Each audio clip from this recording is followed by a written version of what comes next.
Maverick News presents The Rick Walker Show. Defrag your mind.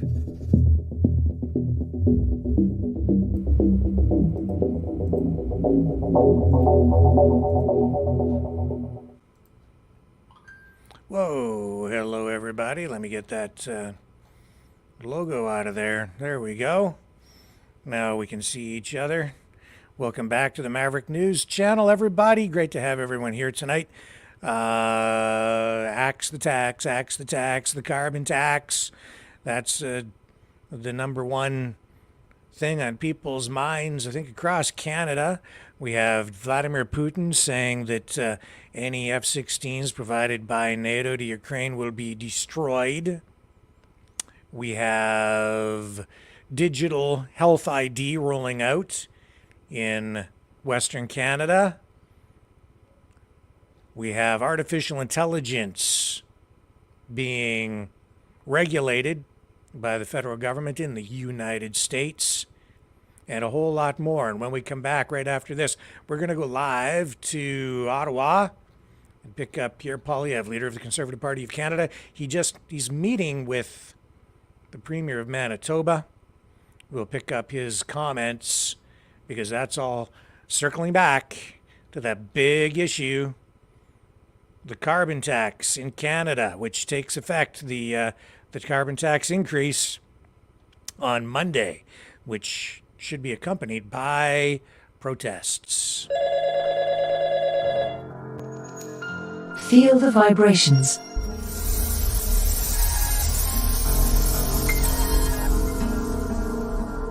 Our quest continues.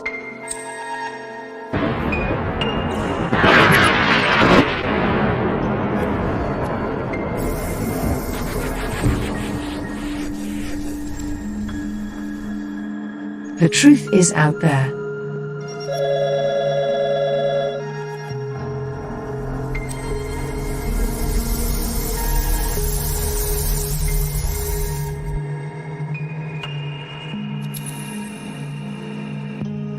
We are Mavericks.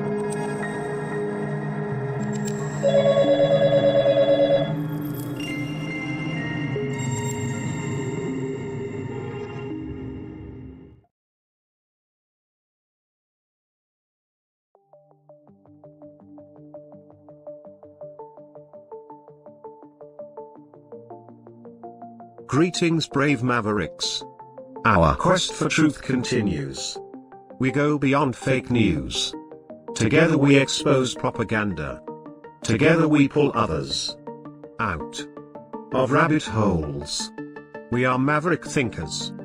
We are all unique individuals. Defenders of individual rights and freedoms. Credible. Trusted. Grounded in reality. Maverick News. Maverick News. Defending free speech. Free speech. Donate at freedomreporters.com. Do it now. Tomorrow may be too late. Maverick News. The world is watching.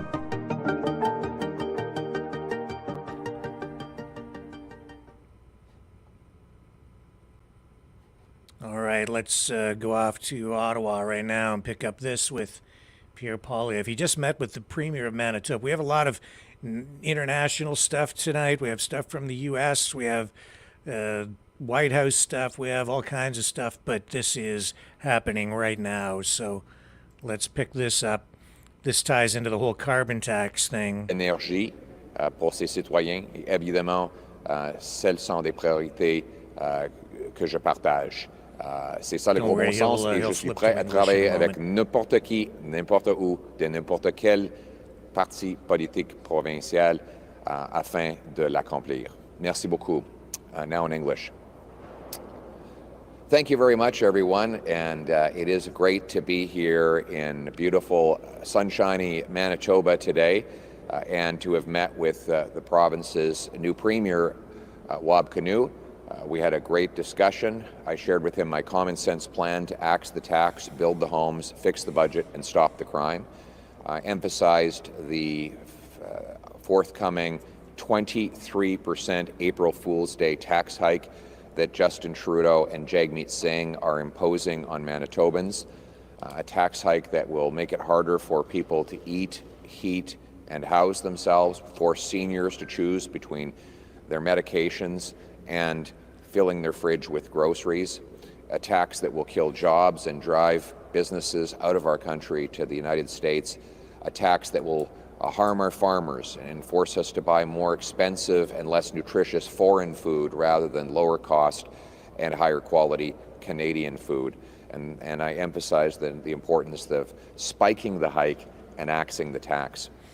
I've also talked about the need to build the homes. After 8 years of Trudeau and Jagmeet Singh, the housing costs have doubled to the point where young people can't start families anymore. In fact, people worry they might lose their homes. It takes 25 years in Toronto to save for a down payment. And I met a young guy who works at WestJet as I was getting off the plane. He said he makes $50,000 a year, and he can only afford a one-bedroom. He and his wife are expecting a newborn. They don't know how they're going to raise a child in a tiny one-bedroom apartment, but they can't afford anything else after 8 years of Trudeau funding local bureaucracies that block home building.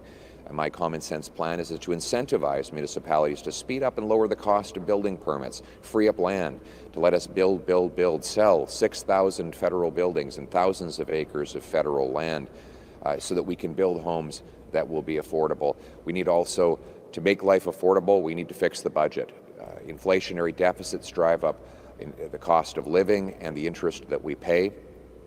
And we need to cap spending and cut waste to balance the budget and bring down inflation and interest rates. We need to bring those costs down in safe communities. We need to bring in jail and not bail for repeat violent criminals, treatment, not more drugs for people who suffer from addiction, and stronger borders, not bans on hunting rifles to keep us safe from guns. I shared these views with the Premier. I won't speak for him other than to reiterate what he's already said publicly. He's focused on making energy more affordable, and so he has said that he wants to exempt Manitoba from the carbon tax, and I agree with that. I want to exempt everyone from the carbon tax. He has said publicly that he supports more road building, and I assured him that I share that priority. We need strong roads in this big, vast country of ours. And he said he wants to have more economic development. I shared my agreement with him on that as well. We need to reduce the obstacles so that we can dig more mines, harvest more forestry, launch our ships from more ports, and bring home more paychecks for our people. So I thank the Premier for making time for me and reiterate my belated congratulations on his victory. I will be leading a meeting with local progressive conservatives as well, and we'll meet with any provincial leaders of any party who share our common sense goals of axing the tax, building the homes, fixing the budget, and stopping the crime. Thank you. We'll hang in there. We might have some questions that will relate to the tax and the housing crisis. And I do want to comment on the housing crisis and the new Trudeau plan. First of all, he works for the people of Manitoba, not for me. So he doesn't need me to be. He doesn't need my satisfaction. I'll say that right out of the starting gate. I appreciate that he's brought in a gas tax cut and that he's called for the federal government to exempt Manitoba. The fact is that Manitoba produces a phenomenal amount of green energy through its hydroelectricity, and a carbon tax will come nowhere near the environmental benefit of expanding that energy source. I believe in green lighting, green projects. Let's make clean, green hydroelectricity even more affordable rather than trying to make traditional energy we still need more expensive. As for the Premier's view on the April Fool's Day Trudeau tax hike, he can speak for himself. He's more than capable, and I'm happy to work with him and anyone to bring home lower prices for Canadians. Mr. Poilievre, Yes. you've been with the Premier for a lot longer than I think a lot of us expected. Can you talk about what kind of rapport you had, were you bonding, what was the... Well, he's a very impressive person. He's very knowledgeable, and he has a very ambitious set of goals, and I share a lot of them. He wants to develop our resources. He wants to help make prices more affordable. He believes in building roads, so I enjoyed spending time with him, to be honest. I'm obviously a conservative. He's obviously a New Democrat, but that doesn't mean we can't share priorities and have good conversations together. And so I think it was a good meeting. I'm not sure if the subject came up, but equalization is a big chunk of its budget. Regardless of political strength, the province has always received equalization. Would a conservative government make any changes to the formula for equalization or to the amount of money available? You'll have to wait for our platform to get our plans on all of these types of subjects. I think we all share the goal of enriching all the provinces by unleashing the free enterprise economy so that we develop more revenues to fund our programs. We need, I think, we need a stronger economy that can fund our social programs. And that means removing the government gatekeepers that block resource development, clearing the way to build more private market housing, axing the carbon tax so our small businesses can generate more wealth for all of us. These common sense approaches will empower us to fund more generous and caring social programs.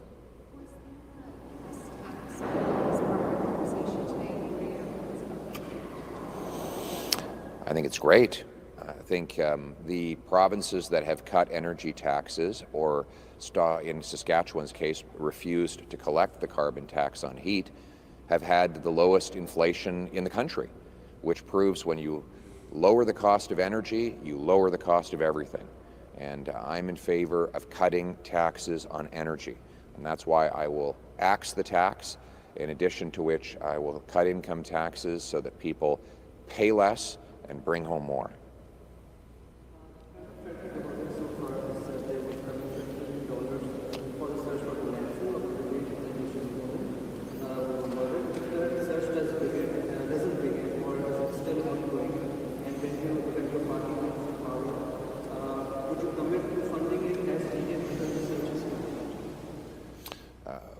We support the $20 million, and I can only imagine, I should say I can't even imagine what these families are suffering.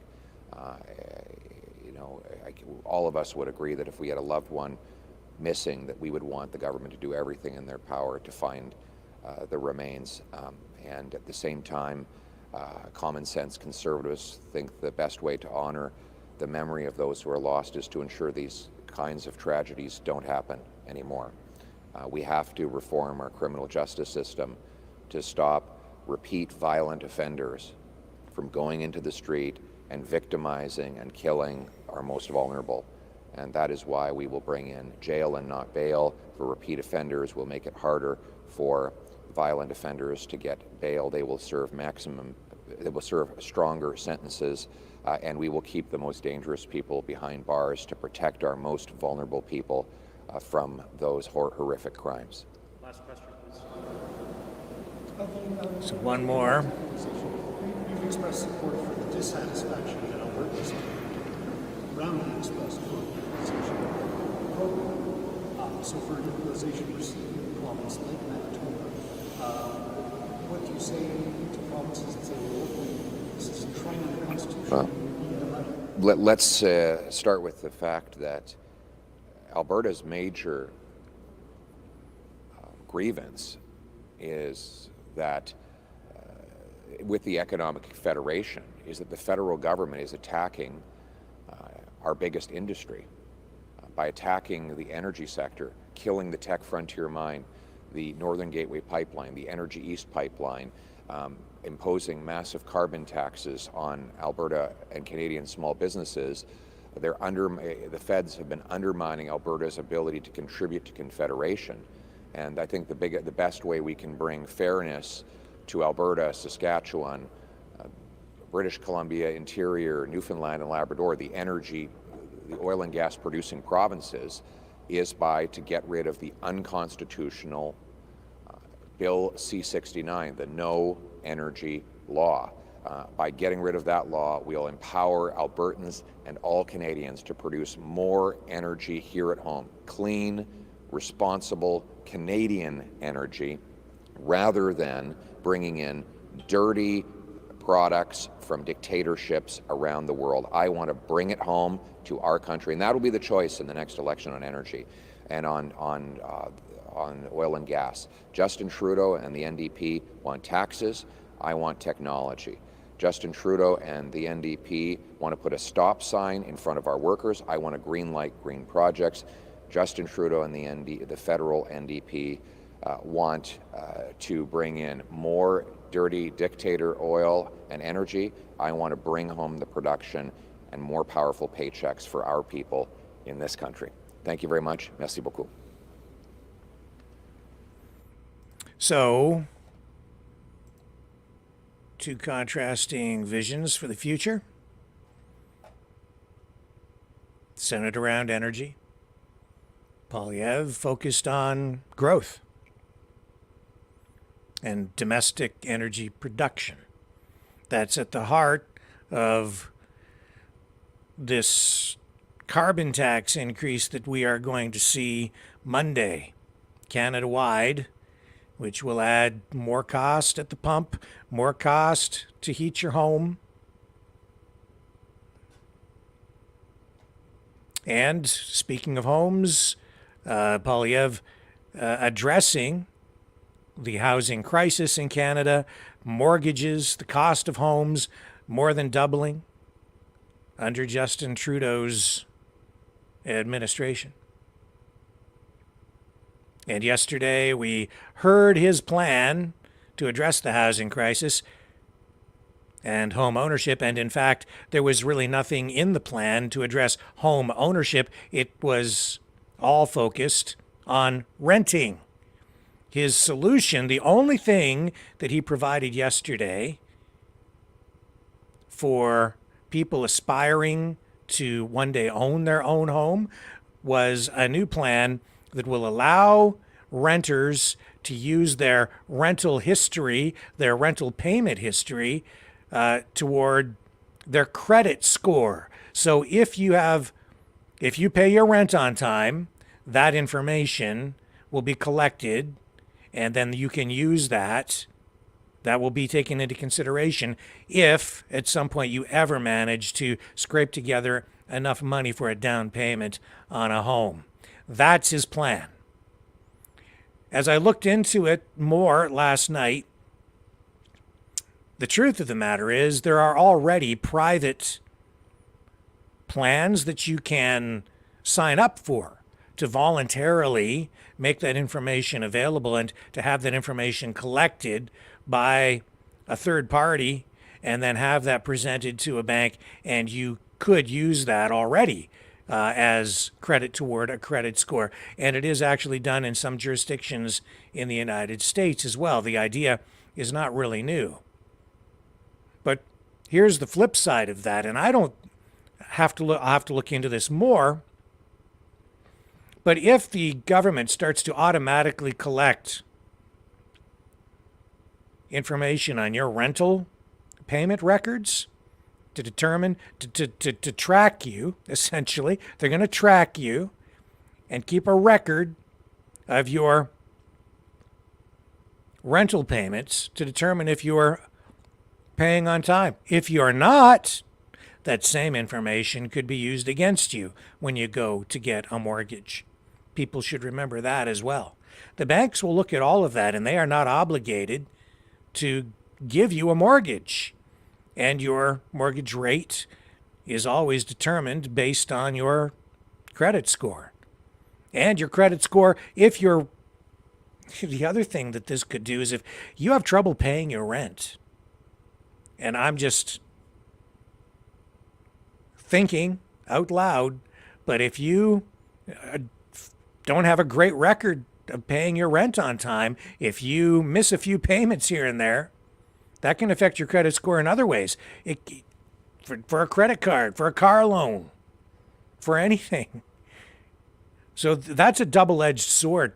That, in my view, is not really going to do a whole lot to address the real issue of shrinking real discretionary incomes, shrinking real income, inflation, rising interest rates, a decline in the value of the dollar, all of these economic challenges, and a new economic reality where young people in particular may, according to the most recent studies, may never be able to afford to buy their own homes.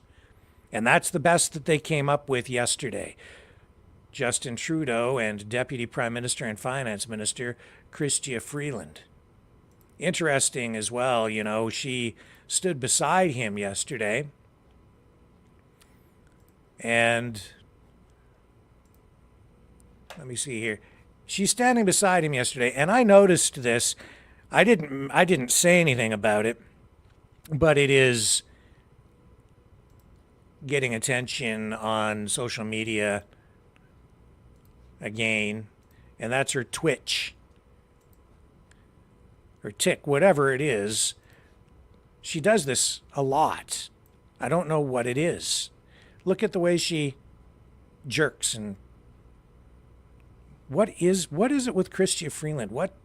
Why does she do that?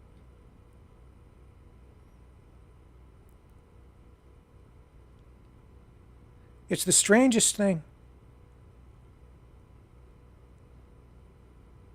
And she continued to do that while he stood there and took questions from people. I don't know. It's the... I don't know if it's... I could only sit here and guess. No idea what that's about.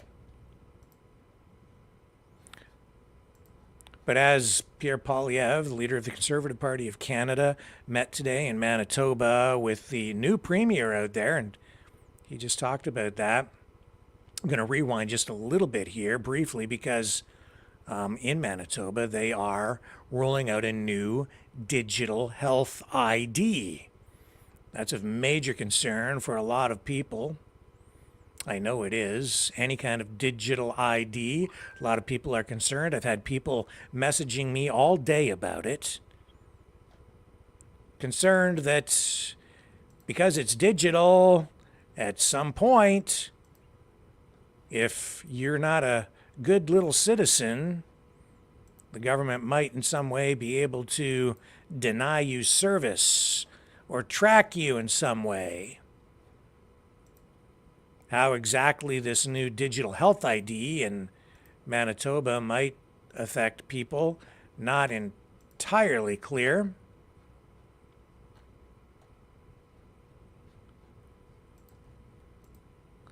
Not entirely clear.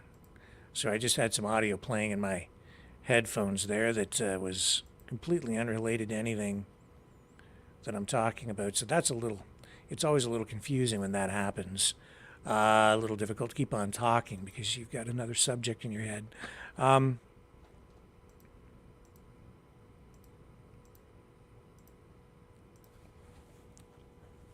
So yeah, that's a major issue for people. The digital ID. It isn't happening yet, but it has been announced in Manitoba by the government out there. And again, the carbon tax, a major issue. This is a twofold news conference that took place with the new premier of Manitoba, who was at a clinic making a healthcare announcement, a new funding announcement for clinics, and also addressed this issue of energy production. And of course, it all comes back to this big carbon tax increase that we're going to see on Monday. Here he is.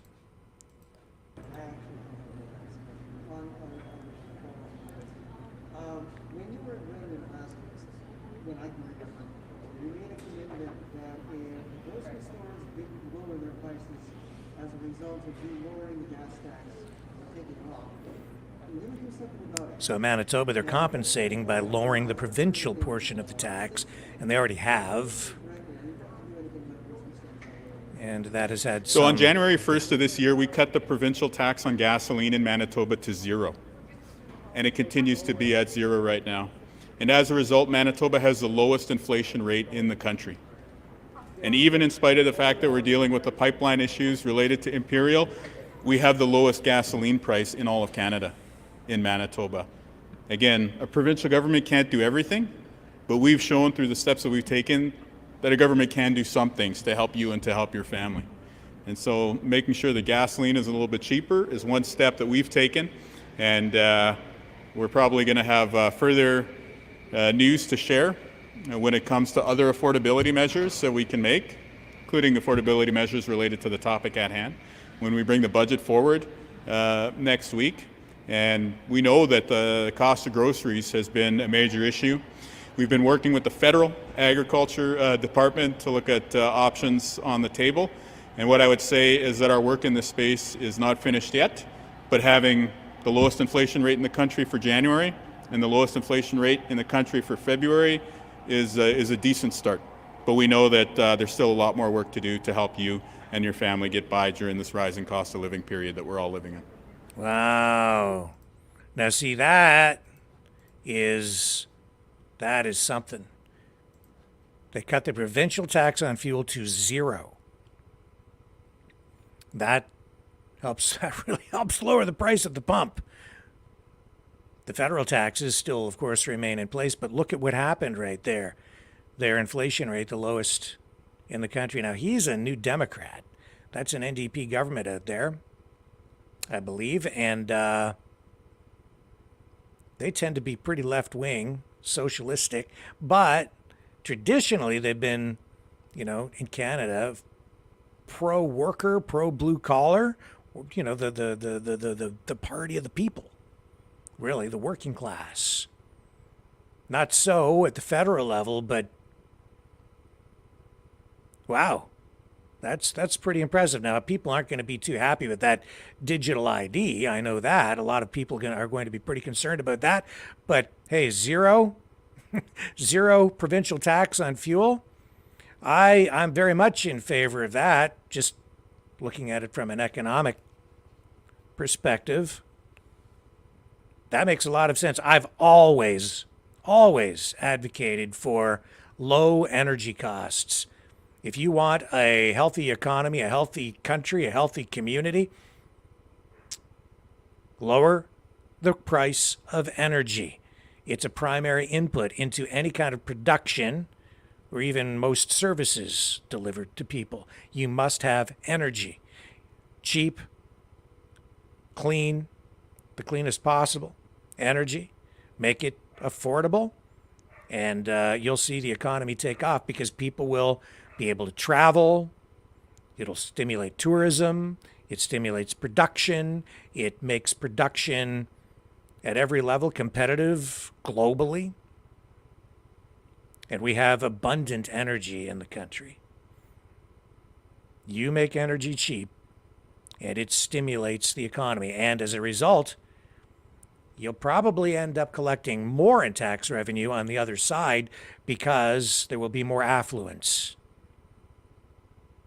Higher wages, more jobs, more productivity, more consumption, obviously, a higher standard of living. And because you have growth, you'll collect what you lose by your percentage of taxation on the input side. You're going to pick it up on the consumption side, on the other side, in volume. And there have been many studies to show that is often the case. It's about striking that just the right balance. Taxation levels versus, consumption, production. You get the right balance, and you're going to hit the sweet spot. Now, Speaking of striking the right balance, the Trudeau government determined to go ahead with this carbon tax on Monday. There's a parliamentary committee that has been hearing from premiers this week. Today, Danielle Smith, the Premier of Alberta, Canada's oil-producing province, testified in front of, over a Zoom call of sorts to the parliamentary committee. Danielle Smith saying that the carbon tax is actually inhumane.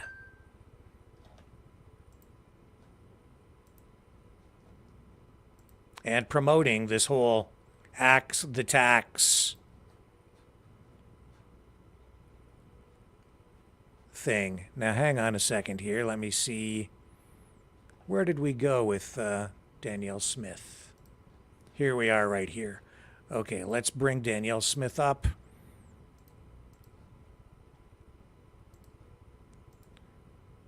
Testifying today before that parliamentary committee in Ottawa. And here we are. Appreciate the opportunity to speak to the committee, especially knowing that it's constituency week. So thank you for taking the time for that. I know how important that is to you. I'm here on behalf of Albertans and Canadians who are struggling with severe financial pressures. They're increasingly desperate because they're facing a cost of living crisis not seen in decades. Over the last 2 years, inflation and high interest rates have driven up prices on everything from food to gas to housing, things that Albertans rely on every single day. Families are being forced to make tough choices just to put food on the table. Businesses are having to make sacrifices to keep the lights on. Social services are under intense strain as more and more people reach out for help, many for the first time in their lives. Albertans and all Canadians need common sense, compassion, and responsible government to prevail. That's why I'm urging you today to heed the calls of Canadians across the country and suspend the increase in the carbon tax on April 1st. The carbon tax has contributed to and worsened Canadian stress and financial pain. Despite the federal government's claims that Canadians benefit from rebates, the carbon tax on a net basis will cost Albertans more than $900 this year if the tax is implemented. The federal government's own parliamentary budget officer has also said that the cost to each Albertan will more than triple in the next 6 years to a staggering expense of $2,700 net by 2030-2031. This isn't just reckless, it's immoral, and it's inhumane. And the added pressure will ruin countless lives, futures, and dreams. It's a weight that Canadians can't bear. And that's why Alberta has been calling on the federal government to eliminate the carbon tax since 2019. Let me repeat what I've said many times before. We understand the importance of achieving carbon neutrality, and we can manage it together as a nation without punishing everyday Albertans. We've demonstrated as much in Alberta, where we are making significant strides towards reducing emissions. And we're doing it without compromising jobs and hurting the industries that have created so much wealth and prosperity for our country, and which will continue to do so if the federal government would just let them. Our province has a long history of climate action, with more than 2 decades of programs and policies that have led emissions reductions and inspired other jurisdictions to follow our lead. Provinces and territories must be able to create emissions reduction plans that reflect their distinct needs and priorities. Alberta's industries are steadily lowering emissions with new technology and investment, even as they compete with foreign suppliers who ignore the need to improve their own performance. And things don't have to be this way. We can effectively reduce emissions without punishing Canadians for trying to stay warm or drive to work or school or a medical appointment. Alberta's already doing it through our carbon trading market. It's the technology innovation and emissions reduction regulation, just launched actually on NGX this month, and through our emissions reduction and energy development plan, which I released last April. The only thing the federal carbon tax is achieving is higher costs. And in fact, Environment Minister Stephen Guilbeault did say it would take until 2060 for it to have an impact. As of April 1st, Albertans will pay around 35 cents in federal taxes for every liter of fuel, along with the carbon tax that also includes the federal excise tax and the GST, which is a tax on tax.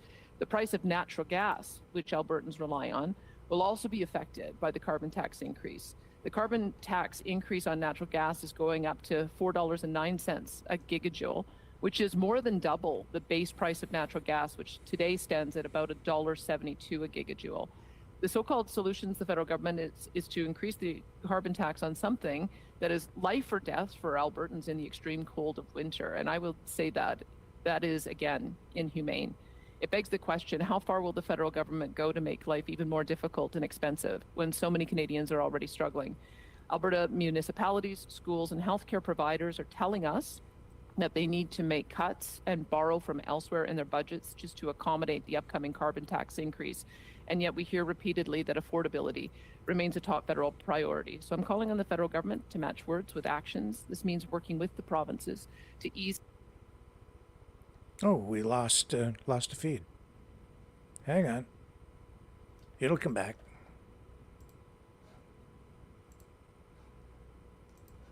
Let me just pull that down for a moment. Something went wrong there.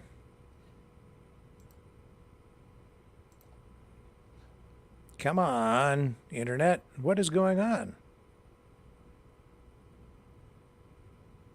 Here we go. Economy. Serious challenges like affordability and emissions demand serious responses, and an increased federal carbon tax is nothing of the sort, and Canadians don't want it. You only need to look across the country to see premiers across party lines, 7 of us, and the people they represent stand up against it. If the federal government wants to protect Canadians' quality of life, it should step up and cancel the carbon tax increase immediately. At the very least, the federal government should apply policy equally across the country. We've heard the Quebec representative say several times that Quebec does not pay the fuel tax. And we also would like to see an exemption on all forms of home heating, not just ones that are centered in Atlantic Canada and on a particular type of fuel. It must do this for the sake of fairness for all Canadians. The people of this country deserve nothing less. Thank you for your time, and I'm happy to take questions. Okay, so we can end that one there. And as I say, protests are being planned in many, many places across the country for Monday. What those will look like, I'm not exactly sure, but I was at the supermarket today. I should have taken a picture of it, but there was, the bulletin boards that they put up at supermarkets where people put up posters and things of that nature. Well, there were two little flyers up for an Axe the Tax protest right here out on the highway. So there will be a flag wag going on out there on the overpass with Canadian flags. And I expect probably a few F. Trudeau flags will be there as well. I think there'll be a lot of those out on Monday.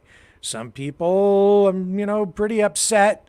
Not sure how far that protest is going to go. Some people vowing to stay there for quite a long time.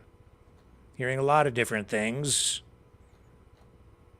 We'll see what actually happens. I don't know if I'm going to look in the chat here. Well, hello there, Joe. No any digital in Alberta, Canada ever, he says. Anybody hearing anything about these protests on Monday? If so, just type something out there in the chat. And there's Joe saying, go Danielle Smith, the Premier. Yeah, those are strong words to say that the carbon tax is inhumane. Very strong words, and yet probably very true. I think that is actually very true. Right now, I know a lot of people who barely have enough, to get by from month to month. And you add even $10 or $20 or $30, you add anything to their monthly bill, and they come up short. A lot of people already don't have enough to get by, and we're seeing record numbers of people relying on food banks. People Unite says the carbon tax is a piece of you-know-what. And Gina says in the name of Jesus, protect this woman. Yeah. And hello, Gina.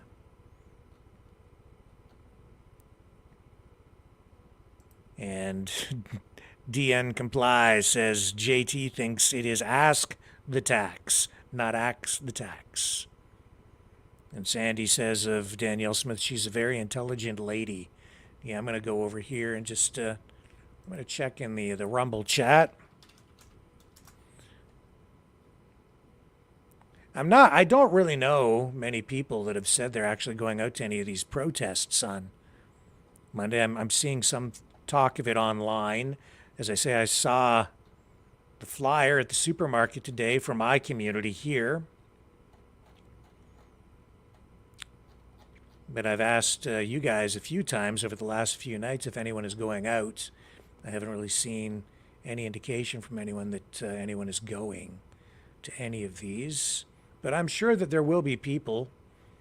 Online, I'm seeing a fair bit of activity and organization. Rosemary Mack says, lovely, not in BC, they're terrible. Oh, and Johnny. Hey, John. He says, be prepared to stay a few days, I'm hearing. Yeah, I'm hearing that too.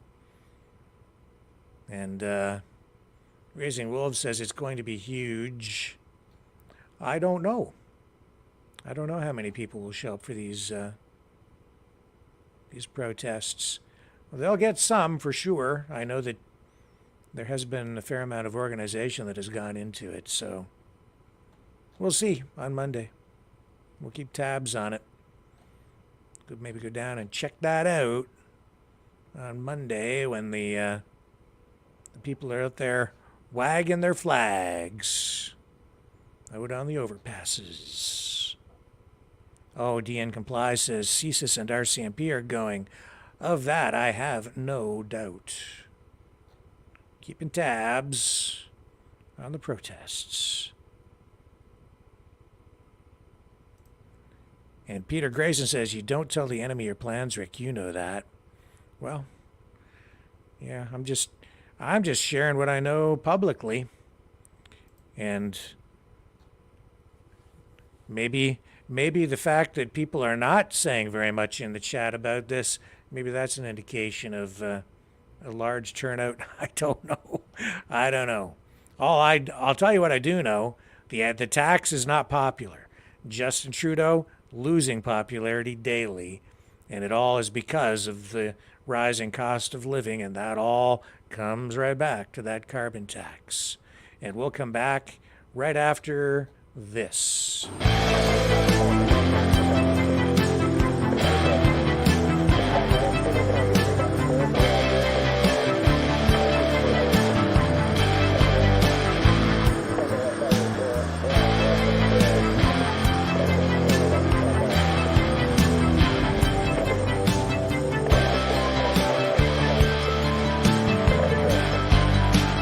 Maverick News. Fighting for freedom. So yeah, there you have. It's been an interesting journey to this point because you're now seeing Pierre Poilievre at a rally. Was it about a week and a half, 2 weeks ago? He called for protests. He actually called on people to get out there and protest the Axe the Tax thing. And Danielle Smith also, getting behind this Axe the Tax idea. And I would say all the way along with all these protests, as much as they were supposed to be benefiting, I think mostly the People's Party of Canada or some other alternative political solutions that some people have been trying to present, it has all the way along been of most benefit to the Conservatives, I think, because it has resulted in more and more dissatisfaction with Trudeau, and then the loss of support on the Trudeau side has been bleeding off and seeping into the Conservative Party, and that's why you're seeing Poilievre rise so dramatically in the polls. What will happen after this week? Well, I don't know, but it's going to be very interesting. We'll have to see how people are affected by this initial increase in the carbon tax on Monday, keeping in mind that this is just part of an incremental thing that is going to continue over the next 5 to 6 years, or really 6 years, heading into 2030. if the Liberals remain in power. If you get them out of there, then this whole carbon tax thing can go away. If whoever replaces Trudeau, if it is Poilievre, if he's true to his word, it will be gone. Will they replace it with something else? That's often the bait and switch that a politician will execute when once elected, right? But I'll tell you, if he does something like that, he will be the most unpopular person in the country instantly, I predict. Let's move on to other news tonight. Vladimir Putin. He is saying that F-16s, any F-16s provided to Ukraine will not change the situation on the battlefield. So Putin is saying as well that if NATO provides these jets, they will be destroyed. He was speaking to Russian Air Force pilots, and he said he has no plans to attack any NATO countries, but says if the West supplies Ukraine with F-16s, Russia will just shoot them down. And it won't change anything. He says they'll destroy the aircraft just like they're destroying tanks, armored vehicles, other equipment, including multiple launch rocket systems. This was provided to the public today, to media, through a transcript which was released by the Kremlin. No audio of it, as far as I know. But he says, quote, "Of course we would see them as legitimate targets if they operate from airfields of third countries, no matter where they are located. F-16 aircraft can also carry nuclear weapons, and we will also have to heed this while organizing our combat operations." So the United States and other NATO allies have approved sending F-16s to Ukraine. That happening last year, and Ukrainian pilots have been training out of the country to learn how to fly those jets. And those F-16s are supposed to be delivered in the coming months. So, accompanying all of that, many claims from NATO saying that Russia is looking to attack NATO countries, including Poland. But Putin has consistently denied any plans of that nature.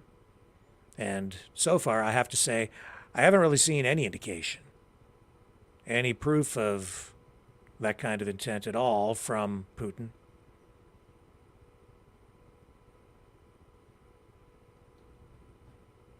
So he went on in this statement to say that,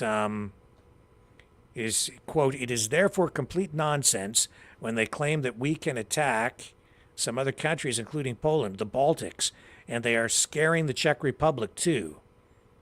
This amounts to ravings, and this is another way of deceiving their own population, forcing the people to spend more money and to shoulder this burden. This is it," Putin said.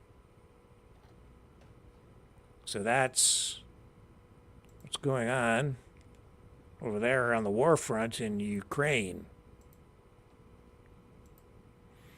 And then pivoting back now to Canada, briefly. Poilievre, again, talking about the carbon tax, but he's getting some heat because of the whole situation in Gaza. There's a story, and this is highly, I wouldn't take this entirely at face value. There is politics being played here. And here I'll show you the Canadian press version of the story. It says, the headline, quote, "We won't forget how some Muslims view Poilievre's stance on the Israel-Hamas war."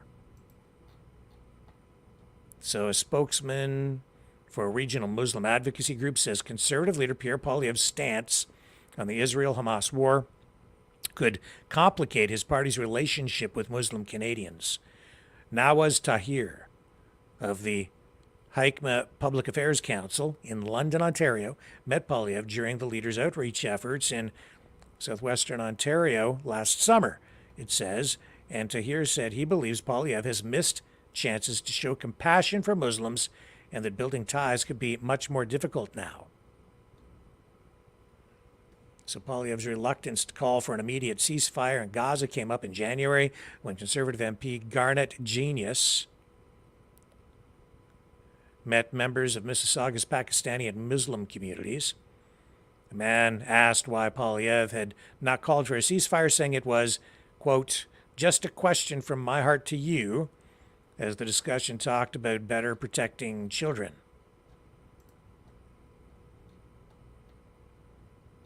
In any event, you're getting the idea here. Canada has a growing Muslim population. They do represent a very substantial voting bloc in the country now.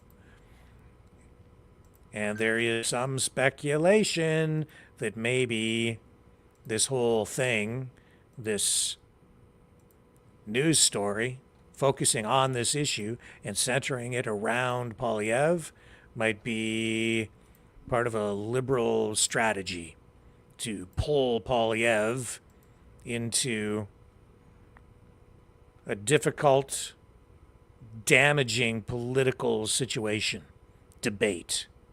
Drag him out into no man's land on an issue that really leaves any politician, I think, in a place there where they simply cannot win. Trudeau's already there. You're seeing the protests outside every venue he attends, which would be happening anyway because people are so upset with him. But specifically on that issue, you're seeing extreme emotions on both sides. So too does that happen on the U.S. side with politicians down there, including Biden. And I don't know, Trump doesn't seem to be taking too much flack over it. RFK Jr. taking a lot of heat on that issue. Almost, I would say it almost smacks of internal sabotage, where people within his own group of supporters seem to want to hold his feet right in the fire on that issue, when every other contender for the White House is basically of the same position. They're pro-Israel, ultimately. Although we're seeing some drift on that, including from Biden, where, building that port over in Gaza, it seems to me like that's more window dressing than anything else, because it's going to take so long to build it, and then it's still going to be administered by Israel. I'm not sure that it would actually result in any more aid being transported into Gaza. You already have all these trucks lined up, essentially being delayed, prevented from getting in there in an efficient manner. I mean, if you wanted to get the aid in, it seems to me you could just swing the gate open and let the trucks drive in. Why do you need to build a port? But I guess it makes it look like they're doing something. And then you have this ceasefire resolution. Has it worked yet? I don't think so. I told you, it's not likely to work. We'll see where that goes, too, in the days ahead.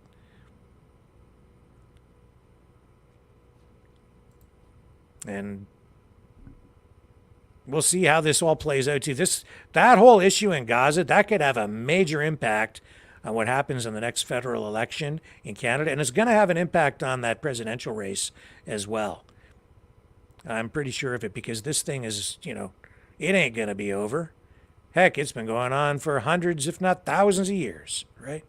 This conflict, dispute, and it's heated. Sam Bankman-Fried sentenced to 25 years in prison for orchestrating the FTX fraud. In a federal courtroom in Lower Manhattan, U.S. District Judge Lewis Kaplan called the defense argument misleading, logically flawed, and speculative. He says that Bankman-Fried obstructed justice. He says that Bankman-Fried tampered with witnesses in mounting his defense, and Kaplan said he weighed all of that while making his decision on sentencing.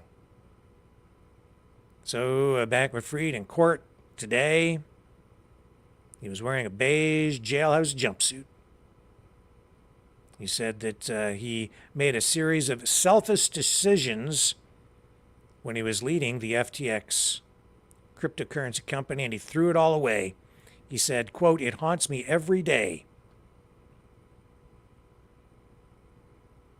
Now, the prosecutors were looking for a sentence as severe as 50 years. Well, Bankman-Fried's lawyers said that he should only get maybe 6.5. He was convicted on 7 criminal counts back in November. And now he's going to go to jail for 25 years.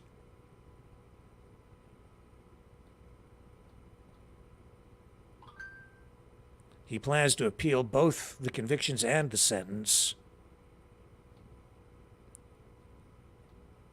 And it did hurt a lot of people. So, Bankman-Fried said, as I said, that he, this said it haunts him. But of course, the victims, people who lost so much, also were allowed to provide victim impact statements. And, you're hearing things from people saying that their whole life has been destroyed in this whole fraudulent crypto thing. Another high-profile case. Artificial intelligence. The White House addressing that. Kamala Harris, the vice president, has announced new oversight for government use of artificial intelligence.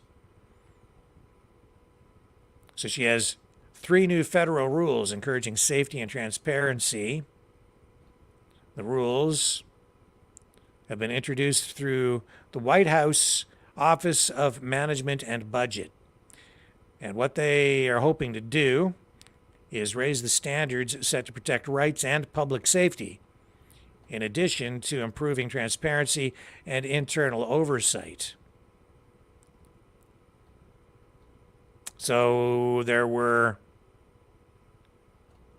a safety summit recently on AI. This announcement now coming today, and they are going to be appointing officials to oversee new departments as part of a plan to sort of accelerate the government's ability to regulate, oversee the the evolution and rollout of artificial intelligence. I'm hearing a lot of different assessments on this. Some people worried that government is actually overseeing the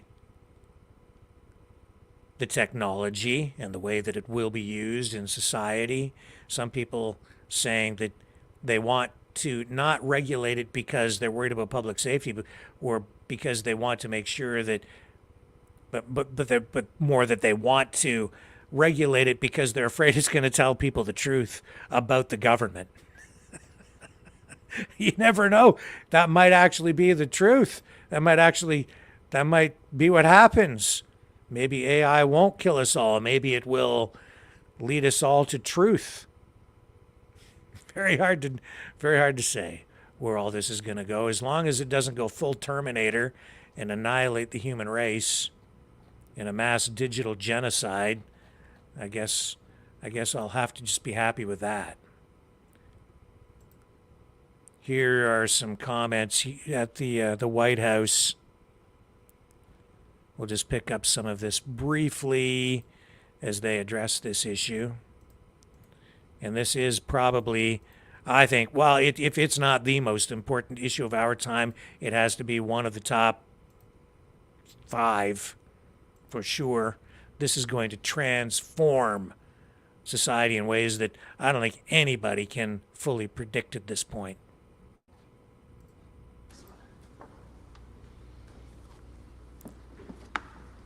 Thank you, Ben. I'm Ami Fields-Meyer, Senior Policy Advisor to the Vice President. Let me just begin on behalf of Vice President Harris with a note of gratitude as well to the Office of Management and Budget for its extraordinary leadership, Office of Science and Technology Policy for your vision and initiative since the start of this administration, and to our colleagues from across the administration and civil society for playing a critical role in every stage of developing and we hope every stage of implementing this policy.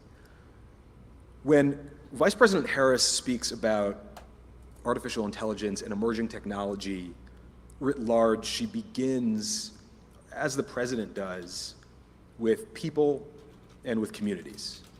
Older Americans seeking access to health care, workers trying to earn a fair wage, communities across our democracy who rely on critical sources of information, and all people, frankly, who can benefit from the fruits of innovation. And so along with President Biden, the Vice President has been very, very clear throughout the administration and throughout her career that all leaders from government, from civil society, and the private sector have a moral and ethical and societal duty to make sure that AI is adopted and advanced in a way, and that all technology is adopted and advanced in a way that protects people from potential harm and ensures that everyone is able to enjoy its benefits. That work, that mission, means leading by example. It begins with us here in this room and in the US government. So that's why last year in London, on the global stage, the Vice President announced a series of bold initiatives to advance the safe and responsible use of AI. I won't name all the initiatives, but just three as sort of illustrative examples. The US AI Safety Institute, which will create rigorous standards to test the safety of AI models for public use. Two, a groundbreaking philanthropic initiative with $200 million in foundation commitments to advance AI in the public interest because we cannot do this work alone. And third, and as a sort of anchor, a draft of this policy, the M memo, with its binding requirements to promote the safe and secure and responsible use of AI by the federal government. Today's policy is a critical step toward a future where all of our most vulnerable people, all of our communities are protected from the risks and the threats of AI, but also where people across the United States and across the world have access to the benefits of innovation. So as the Vice President has said, this should serve as a model for global action because AI developed in one nation can impact the lives and livelihoods of people across the globe. So the Office of the Vice President stands ready to work with all of you, looks forward to continuing this work with all of you, and we have immense gratitude for all the work that's gone into this policy. With that, I will hand things over to OMB Deputy Director Nani Colaretti. Okay, we're just going to pull out of that because what I want to do now is I want to go to a clip of the Terminator, Arnold. You know why we need to be afraid? Because this guy, the Terminator, remember when he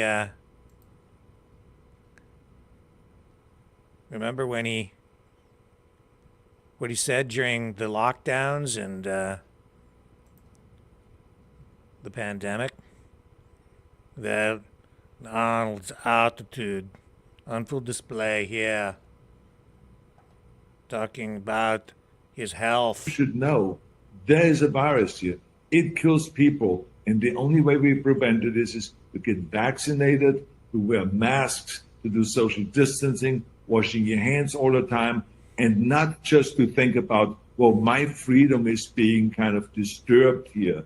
No, screw your freedom. Because with freedom comes obligations and got responsibilities. We cannot just say, I have the right to do X, Y, and Z. When you affect other people, that is when it gets serious. It's like no different than a traffic light. We put a traffic light at an intersection so someone doesn't kill someone else. You should know. That, when he said that, that drove me crazy. Absolutely crazy. Now, it says there that he had a pacemaker fitted. Is that true? Did Arnold get a pacemaker? I'm going to check that out. Arnold Schwarzenegger.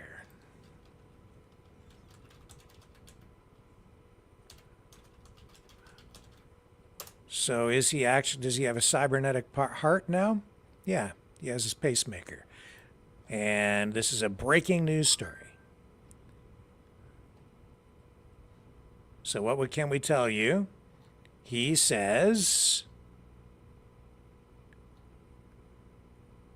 well, I think we've got a clip of him here.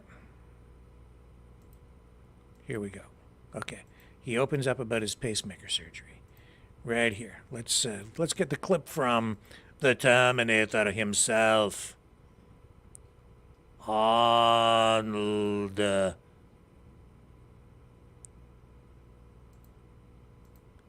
We'll go over here and pick it up. I want to know, Arnold, about your pacemaker. Okay, here we go. Okay, Arnold, tell us, man, about your pacemaker. Remember when I had my open heart surgery, the third one, which was just a few years ago, just before we started Terminator 6.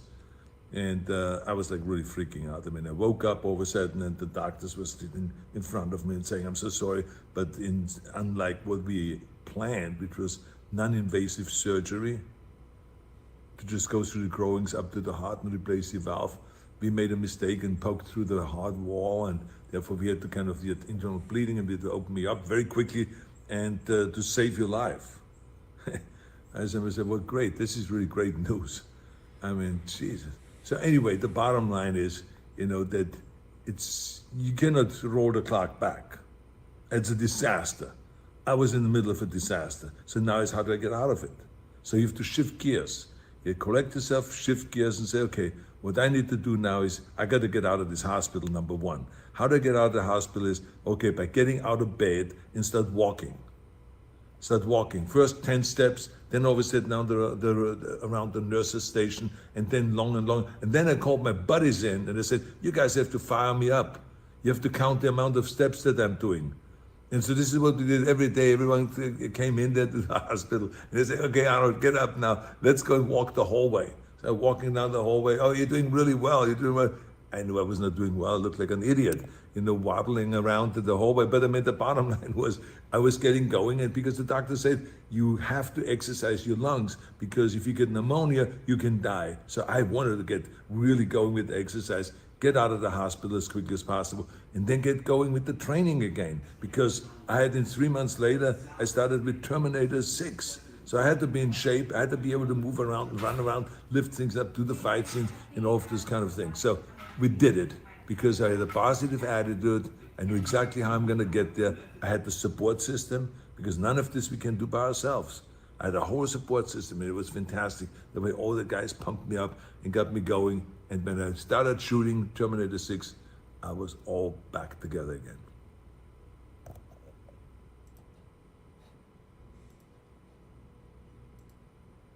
Well, I'm glad that he's back together again.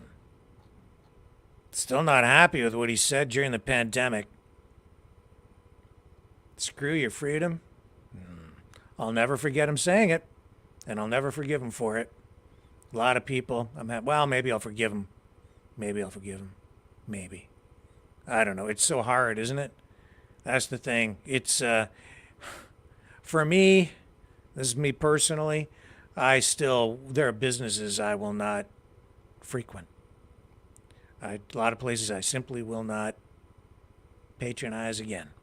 They won't get another dime from me. Screw your freedom. That was the attitude back then, right? Boy, were we put to the test back then as a society, and so many people failed. And on so many levels right now, we're still being tested daily. These wars, politics, the economy, so much tearing us apart, dividing us. And yep, I'm telling you,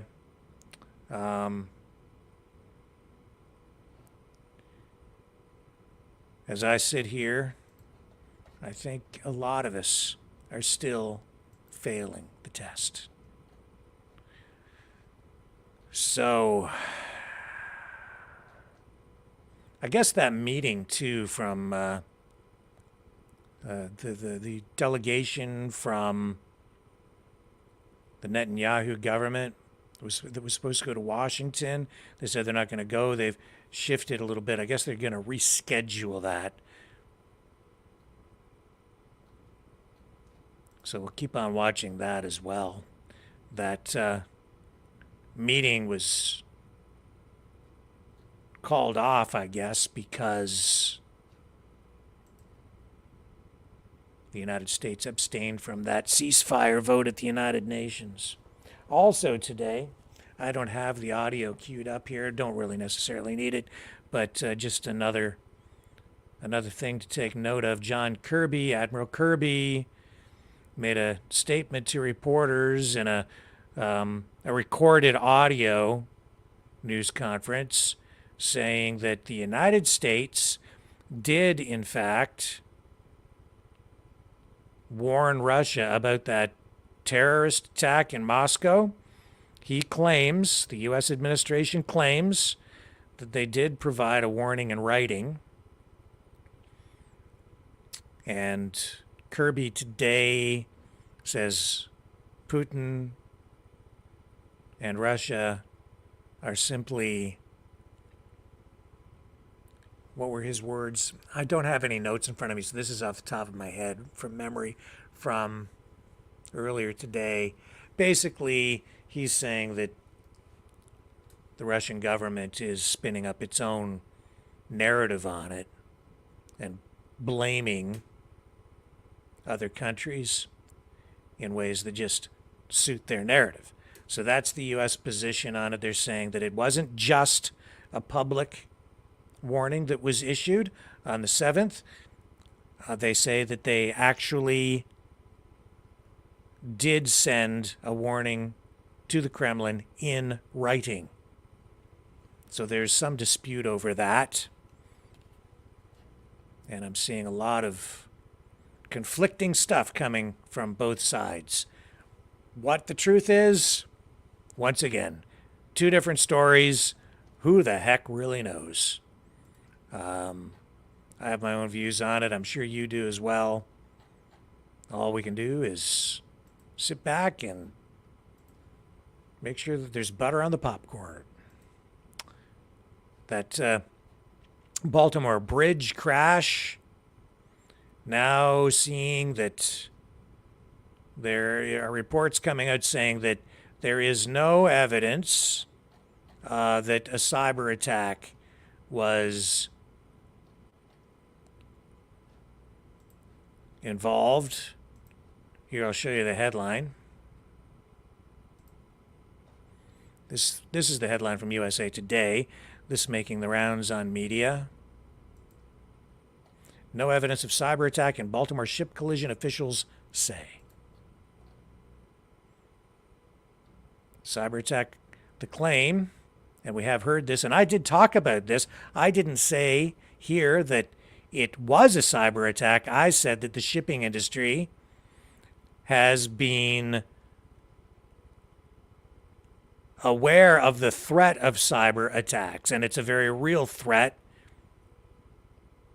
with many in the industry leaders in recent surveys saying that they expected about 60% of people involved in the shipping industry expect that we will be seeing in the next few years ship collisions and even groundings because of cyber attacks However, it says here that some people online, and I have seen this, some people are saying that it was a cyber attack, making that claim.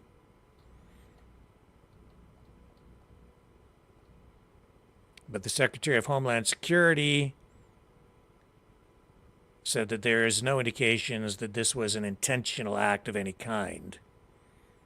And there's no specific and credible information to suggest any ties to terrorism. But the investigation continues. And I'm seeing all kinds of claims and stories out there. And then even though we're getting that information from the mainstream media, also getting this on Fox News today, this brief clip, which almost seems to run in contradiction to what I just told you. At 0124 and 59 seconds, numerous audible alarms were recorded on the ship's bridge audio. About the same time, VDR sensor data ceased recording. However, the VDR audio continued to record using the redundant power source. At around 0126 and 2 seconds, the VDR resumed recording sensor data, and during this time there were steering commands and rudder orders recorded on the audio. At around 0126 and 39 seconds. So, what you're basically hearing there is that the recording device is there, basically the equivalent of a black box on an airplane. This is, the recording data on the ship, and for a brief period of time, it stopped recording. Of course, you have a massive power failure. The engine shut down. Then he makes reference to the redundant electrical systems, that's battery backup, which would be used to power the computer systems and the servos and other systems to, I guess, help with the, position the rudders and so on. But of course, with the engines not running, you don't have full maneuverability of the ship. You don't have power available. And some people have said, noticed yesterday, people saying, why didn't they just drop the anchor? And that is something that they can do. But even then, it takes time for that anchor to get to the bottom, and then for the anchor to find a place to grab a hold and bring the ship to a halt. You need distance to arrest that inertia. Is a cyber attack, when I say cyber attack, that could come in many forms. It could just be malicious malware that just happened to kick in at any given time. I don't know. But the thing is, and I was listening to Dan Bongino earlier today, and, I'm kind of on the same page as him, where he's getting tired of people just instantly starting, coming forward and spewing all kinds of claims, making all kinds of assertions that are just honestly clickbait, designed to get people all jacked up. And he says, why can't people just wait for a day or two and wait for the facts to come out, wait for more information? That's where I'm at as well. I want facts. And once we get more information, we'll be able to make a better determination on what may have happened to lead to this disaster. And tonight we're seeing that as a result of that, even if it wasn't a terrorist attack or something, done intentionally, the impact is still very much the same as it would be if it had been an intentional act. That port is non-functional now. You have ships stranded in there. I'm seeing reports here tonight of ships that would normally be used to support military operations by transporting supplies and spare parts for jets and other military equipment blocked in the port. There are 4 cargo ships there that are usually on, well, that they sit there on call to support U.S. military operations. So you have 4 ships that are just sitting there, and they can't move. They can't get out of there. So it is throwing a monkey wrench into things for sure. And the full impact, I think, is still yet to be realized. But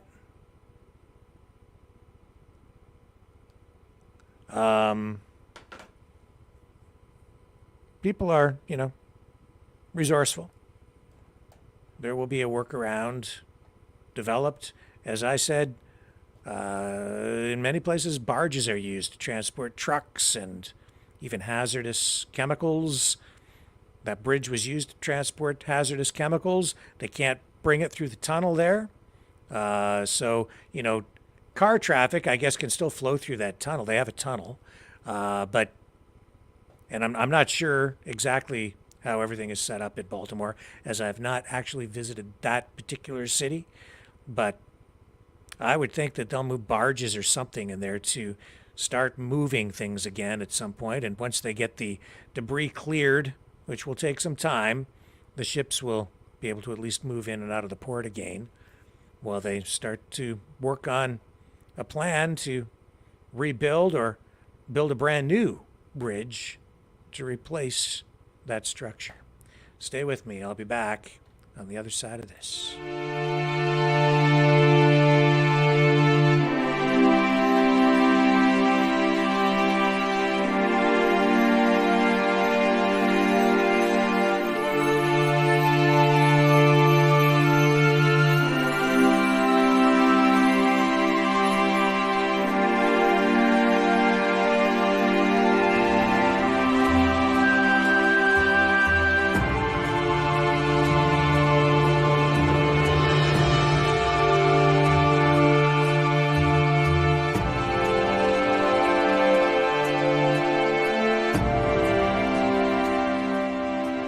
Maverick News.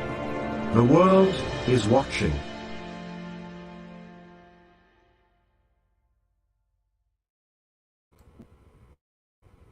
The information war is raging.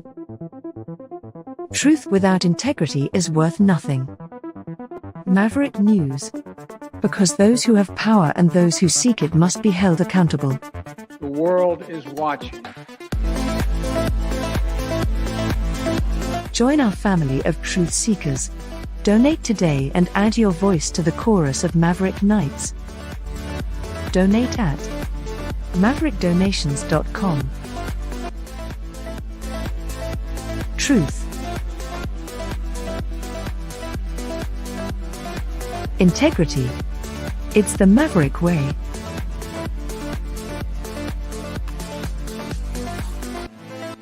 Maverick News. The world is watching.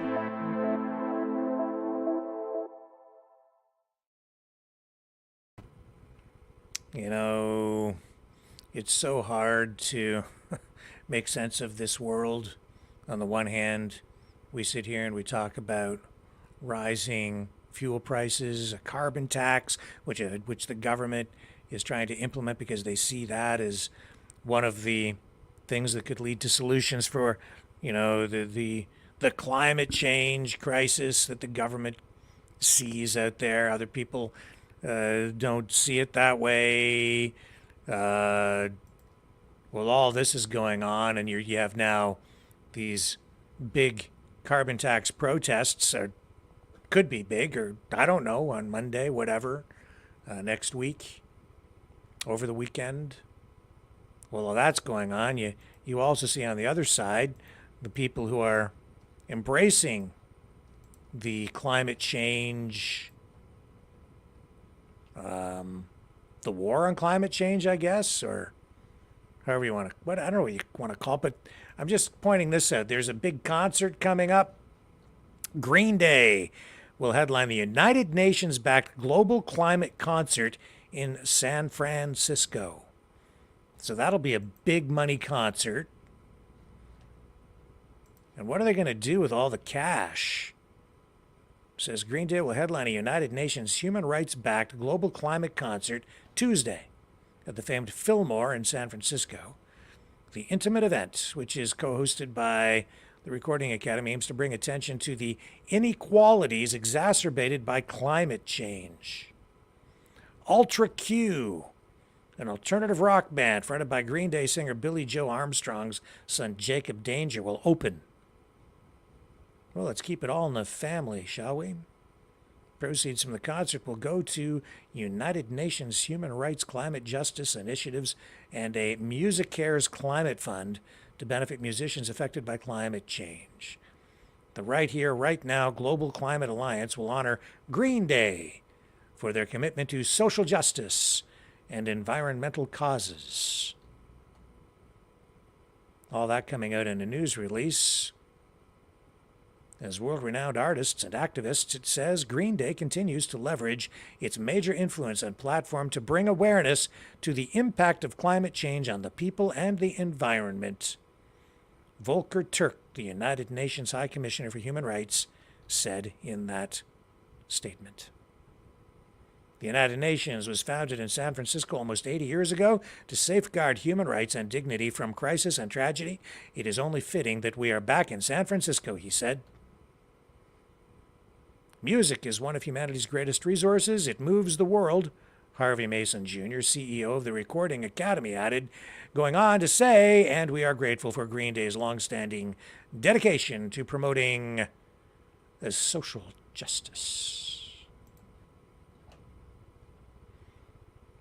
Interesting. I've always found it interesting how people on that side of the political spectrum always connect things together like that. It's climate change and social justice. It's how they view the world. It's what lens are you looking through to analyze things. Everything analyzed from a very particular perspective. When I was in English class in high school, English lit,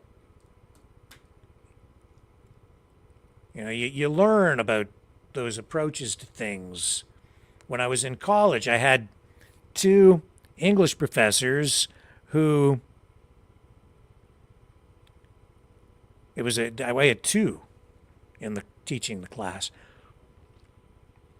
And they wanted everything analyzed, every single piece of literature that we read. We had to analyze it from a Christian existential perspective. Everything. It was an eye-opener, that class. Talk about woke. Both of those professors, very woke. As a youngster, I struggled in that class. I passed okay, but I just struggled with the conversations because political correctness, identity politics, the whole,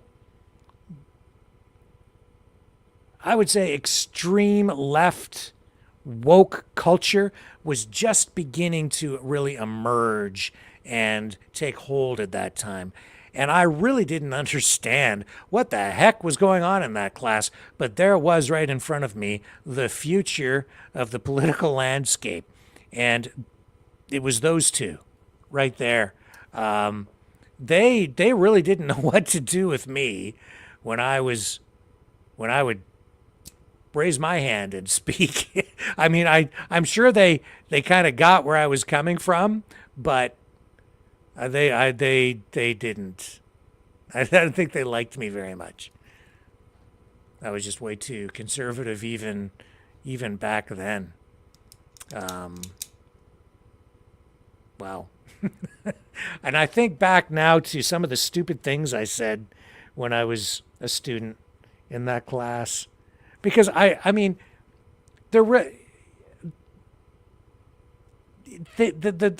politics back then was just entirely different. But those two professors, they were a prelude to the woke culture that we find ourselves in here today. The left-wing identity politics,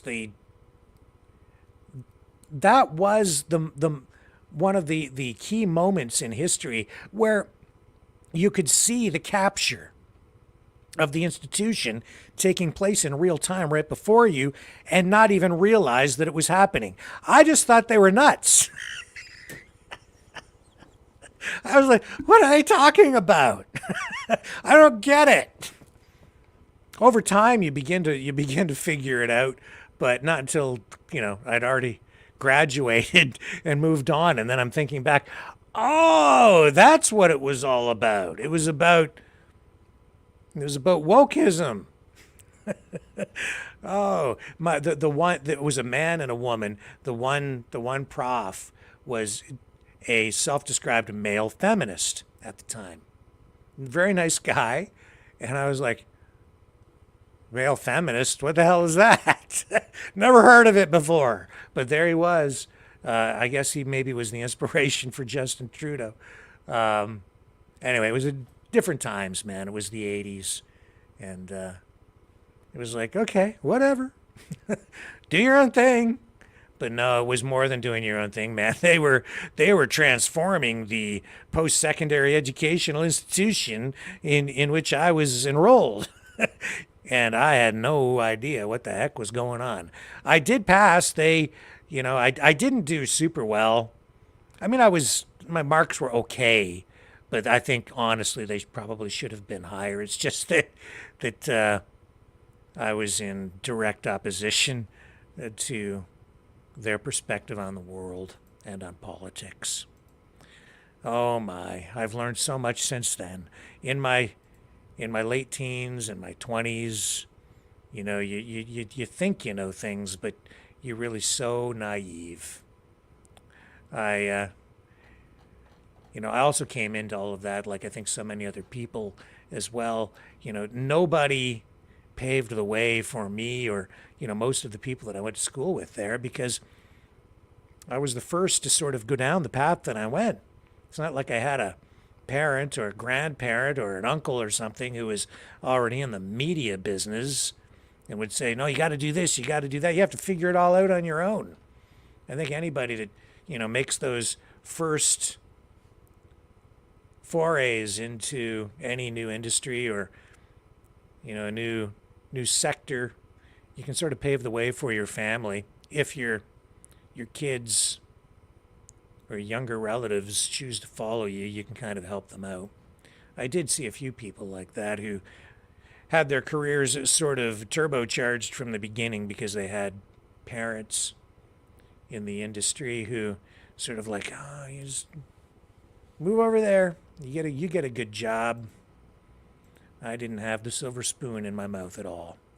And I think for the most part, 99% of us are in that boat. And that's okay, because I certainly appreciate what I was able to eke out in terms of a living. So that was a good thing. What else do we have going on here tonight? Man, we've already covered a lot of ground. Donald Trump taking some criticism, some people upset because of his God Bless the USA Bible. This is actually, I think, a Lee Greenwood thing. They've been around for a while. It's just, I think these headlines are just an indication of the political season that we are in, which is the U.S. presidential election. Why some Christians are angry about Trump's God Bless the USA Bible. He's officially selling patriotic copies of the Christian Bible themed to Lee Greenwood's famous song, God Bless the USA. Happy Holy Week, Trump announced on social media during the most solemn period of the Christian calendar, it says. The last week of the Lenten season, marking the suffering and death of Jesus. Quote, as we lead into Good Friday and Easter, I encourage you to get a copy of the God Bless the USA Bible. It's also raised questions about Trump's motivations as the former president finds himself in the middle of several expensive legal battles. Sacrilege theology and the shadow of Christian nationalism. It says here, the $59.99 Bible, which was first published in 2021, features an American flag and the words, God bless the USA, printed on the cover. Inside, it has the words to God bless the USA and the text of the Declaration of Independence, the Pledge of Allegiance, and other historic American documents. Promotional material for the Bible shows the former president alongside country singer Lee Greenwood. Let's go to Truth Social and see what Trump's saying about this. It's got to be on here somewhere, right? Looks like we've got a video up, just a brand new one just posted with Trump. I don't know if it's going to play, though. Some of these videos on Truth Social don't seem to queue up and play very well.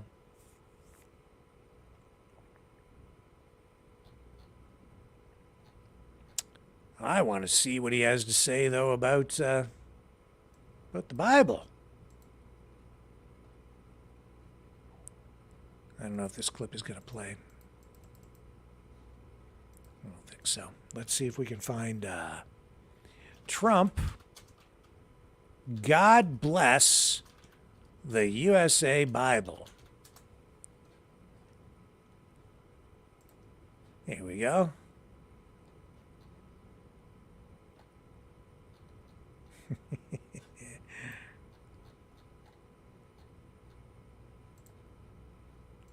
Here we go. I've got it. Let's see what it looks like. Let's go to Trump talking about the Bible. Remember the video of him standing in front of the church after they tried to set that church on fire, and he went out there and held the Bible up, and then of course his opponents grabbed a hold of that and then made the video of him holding up the Bible, and they made it look like he got struck by lightning. I thought, oh, that's terrible.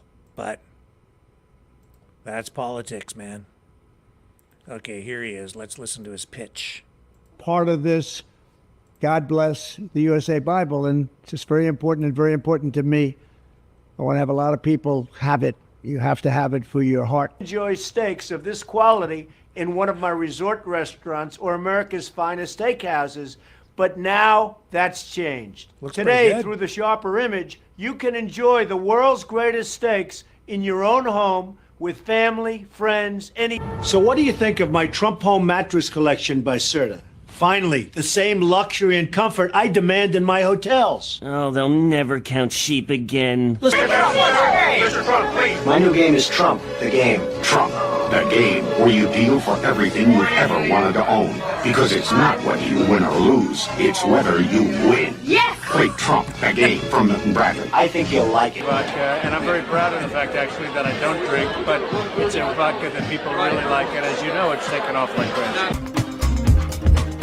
We're going to have professors and adjunct professors that are absolutely terrific people, terrific brains, successful. We are going to have the best of the best. And honestly, if you don't learn from them, if you don't learn from me, if you don't learn from the people that we're going to be putting forward, and these are all people that are hand-picked by me, then you're just not going to make it in terms of the world. Will be the Trump shuttle that services air commuters between Boston, New York, and Washington. You had other people wanting this very much, as we all know, and it was just really a nice victory. It was a very sweet victory.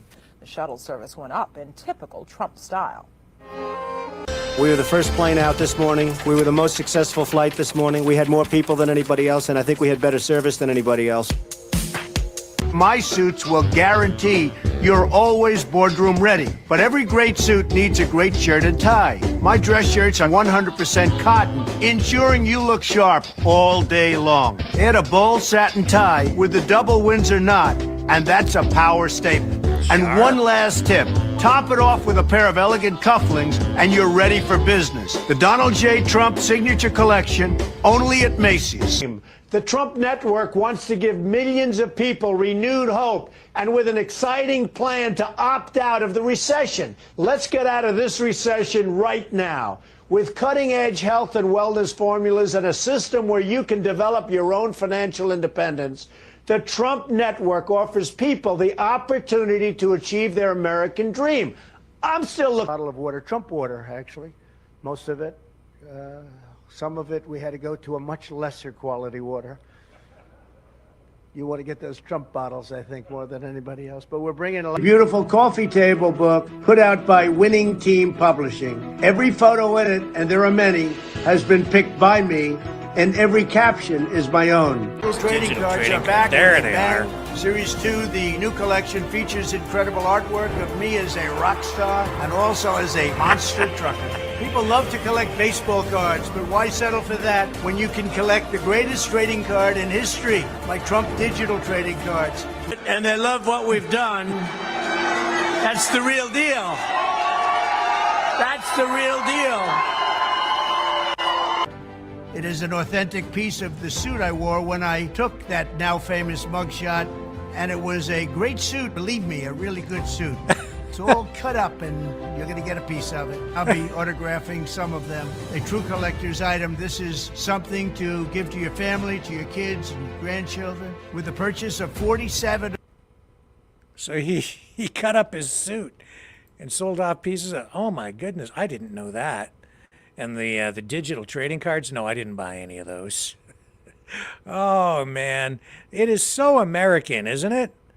That whole... It's just so American. That's funny. Oh, man, that is hilarious. All right, let me take another quick break here. I'll cue some other stuff up, and we'll continue on the other side of this. Feel the vibrations.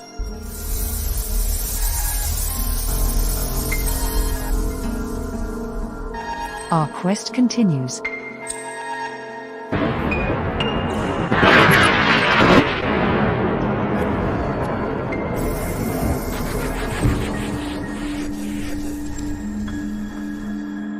The truth is out there.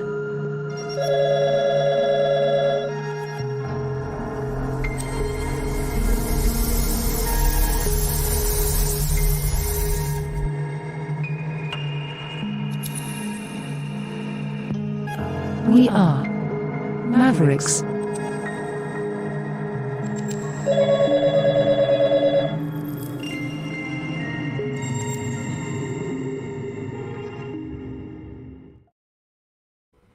Okay, so I'm back, and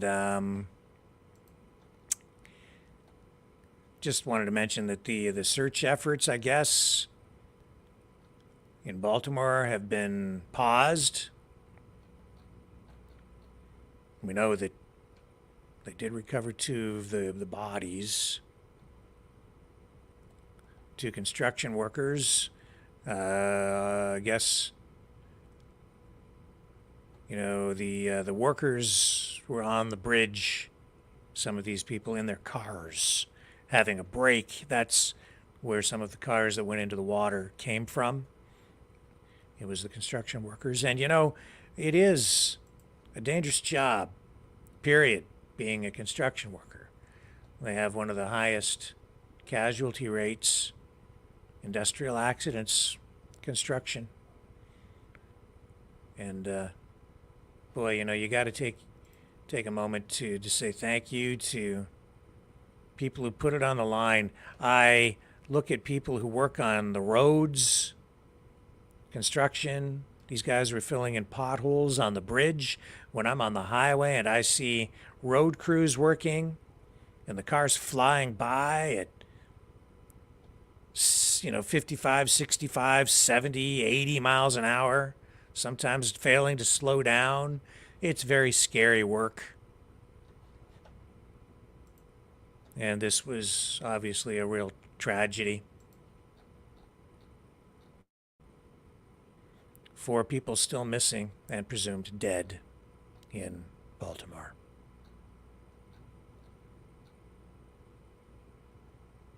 The investigation continuing. I think we just hold back, give it another day or two, and I bet you we have considerably more information. Now this is a strange story that I'm going to share with you now. I'm not sure what the heck to make of this, but here's NBC, mainstream media, so put as much stock in it as you want. Shadowy Russian actors spread Princess Kate conspiracy, analysis finds. It's about destabilization. It's about undermining trust in institutions, government, monarchy, media, everything, one security expert told NBC News.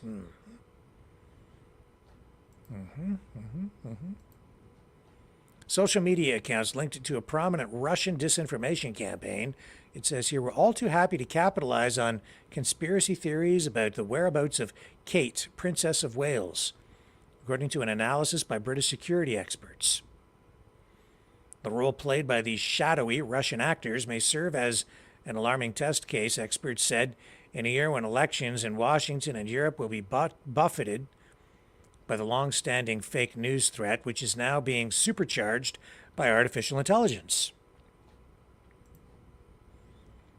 Well, this is in line, honestly, with a lot of what I've been telling people for many months now, that every country, in one way or another, has teams in other countries engaging in this kind of behavior, these kinds of activities. So it says here, however clear as the malicious foreign involvement in the Kategate conspiracy was, the researchers at the Security, Crime and Intelligence Innovation Institute at Cardiff University in Wales were quick to point out that these actors were not responsible for originating rumors and conspiracy theories surrounding the princess before she revealed last week that she was being treated for cancer. Quote, "It's not as though these Russia-linked accounts were driving the story. They were jumping on it," said Martin Innes, the Institute's director. He goes on and says it was already being framed in conspiracy terms, so foreign actors don't need to set that frame. That's already there to exploit. Yeah, that's the way I told you it works. Conjuring these theories was usually the work of Western influencers with high follower counts, regular social media users engaging with them. While some cracked jokes and posted memes, others took a more sinister tone as people speculated about Kate's whereabouts. Traditional media played its own role in the feedback loop by amplifying and prolonging the circus. So the story continues, and this is interesting stuff. Keeping in mind that this is not NBC making these claims. This is this, what are they calling it? The, over in Wales, Cardiff University, the Security, Crime and Intelligence Innovation Institute. So these guys study this stuff. So it's not so much a mainstream media thing here. These are people who spend their days going over this kind of information and these sorts of threats. But Innes and his colleagues said they identified 45 accounts posting about Kate on X that bore the hallmarks of the Russian disinformation campaign known as Doppelganger.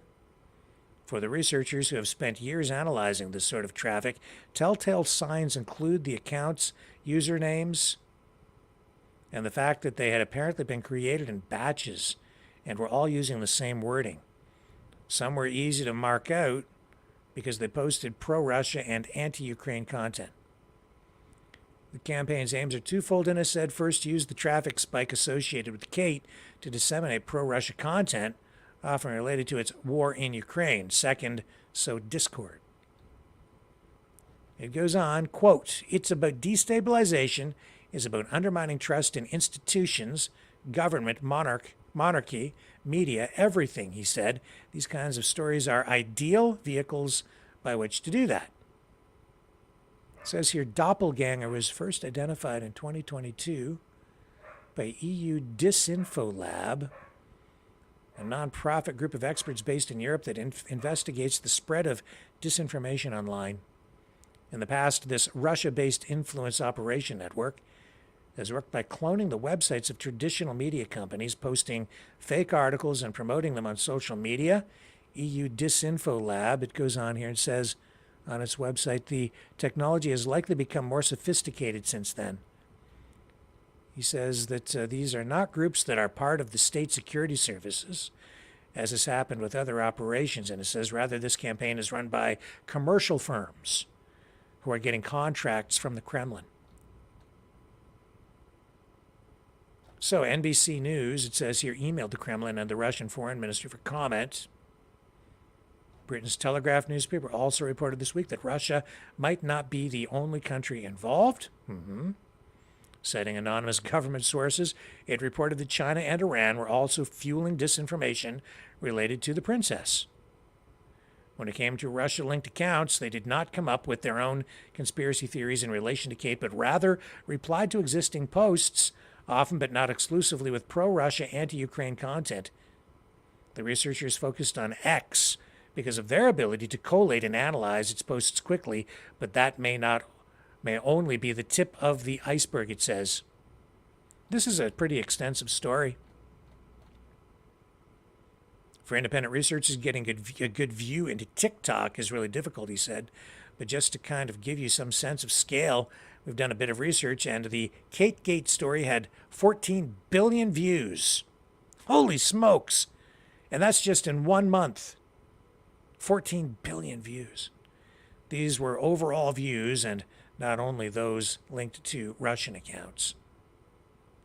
The already rich ecosystem of conspiracy theories, hardly dissuaded by blanket coverage in traditional media, gave them an ample canvas on which to work. It goes on and on and on. A lot of detail in here explaining how this all works. And I actually did take note of something else. And I don't know how if I can run this because I don't want a copyright strike. But Stephen Colbert had jumped on that whole thing. Because, of course, she was missing for, the better part of a month, right? And let me see if I can get you the clip here. So he is remorseful because he was making fun, I guess, or making jokes about Princess Kate. There it is there. Okay, I've got the link. I'll bring it up. Man, I hope I don't get hit with a copyright strike. Every time I run this stuff, though, from these guys, maybe I'll just show it to you, a little bit of it. Oh, man, I don't want to get nailed.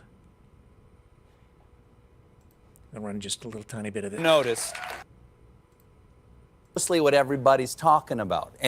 Yeah, I'm not going to run this thing. He says that he's basically saying that, I'll tell you what he says. He says he makes a lot of jokes about things, on subjects that nightly, on things that everybody is talking about. And Princess Kate was in the news, and so they started to make jokes about it because she was missing in action. They didn't know where she was. There were all these rumors out there that they were seeing on social media. Tons and tons and tons of posts. And so they picked up on it, and he picked up on it, and he was cracking jokes on the show, only to then find out later that the reason she wasn't in public view is because she's being sick. She has cancer. Still, we don't know exactly what kind of cancer, but, she has come out and made that statement, and, he apologized. He apologized. Good on him for doing that. He's not my favorite talk show host. I don't even like the talk shows anymore because they're so political now. I really miss the old days with Johnny Carson, where he would sort of occasionally pick on politicians on all sides, but now it seems like they've picked a side. They're anti-Trump, of course, and Colbert, I think, used to be funnier. Sometimes the stuff I'm watching on late night television isn't even funny anymore, but here he is. And I think that the Royals are a favorite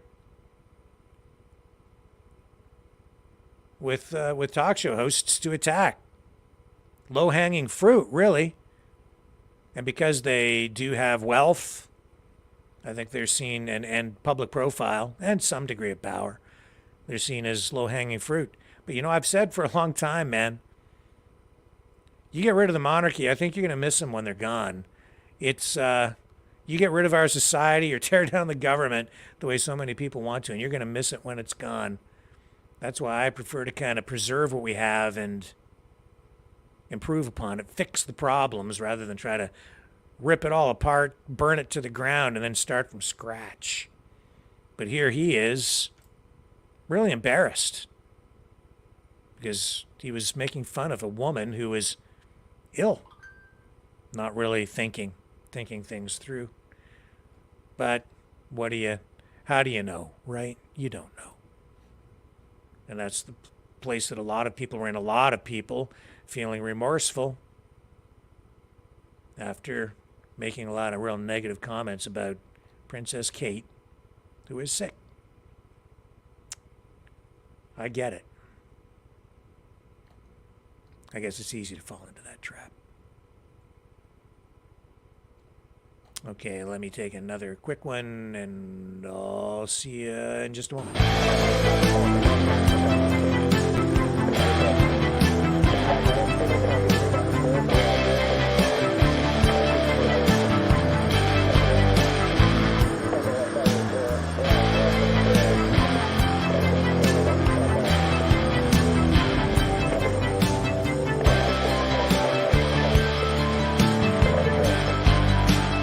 Maverick News. Fighting for freedom.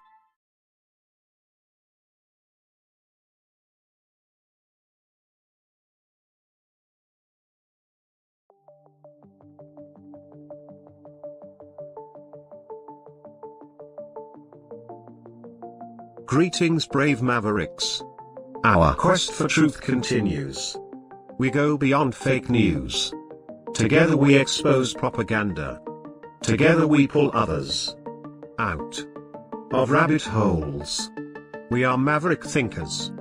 We are all unique individuals, defenders of individual rights and freedoms, credible, trusted, grounded in reality.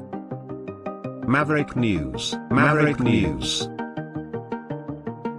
Defending free speech, free speech. Donate at freedomreporters.com. Do it now. Tomorrow may be too late. Maverick News. The world is watching.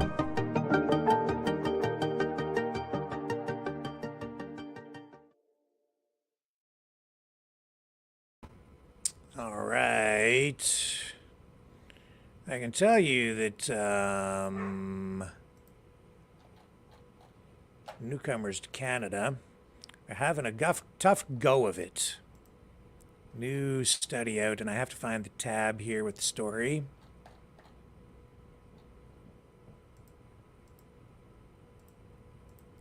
We've been sitting here talking a lot about the cost of living, the state of the economy, and indeed, here we are. Newcomers to Canada say they're toning down their expectations because it is so expensive to live in this country. So a new survey from Leger says more than 80% of newcomers who have arrived in Canada in the past 10 years say it is too expensive to live here. And this coming from people who are trying to get started. Even though they get government assistance, they're saying they can't. It's just not good. Some people have even turned around and left. Nearly half of those who were interviewed, and I guess the sample size was about 2,100. It was used by Leger Marketing for this survey. They say that Canada turned out to be significantly more expensive than they expected. 35% said that it was somewhat more expensive. And 80% of those said that they felt welcome in Canada, nevertheless. But the country as a whole presents a higher degree of financial risk for people than they ever anticipated before they came here. So they surveyed on a number of economic issues, you know, what's most important to you, jobs, are you having trouble finding work, things like that. And then they also looked at home ownership, which of course ties into this whole housing crisis that Canada is facing. So according to this survey, they asked newcomers how soon it was before they could buy a new home after arriving in Canada.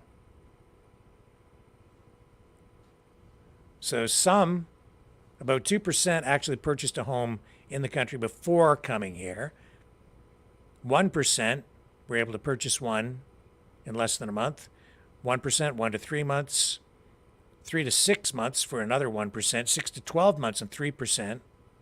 7% of those surveyed, it took 1 to 2 years before they could get enough together to purchase a house, get a mortgage.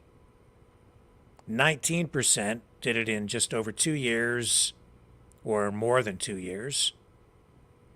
But about half, 47% in total, have not purchased a home but hope to. 18% say it's just too expensive and they don't plan on purchasing a home in Canada after having been here for a while.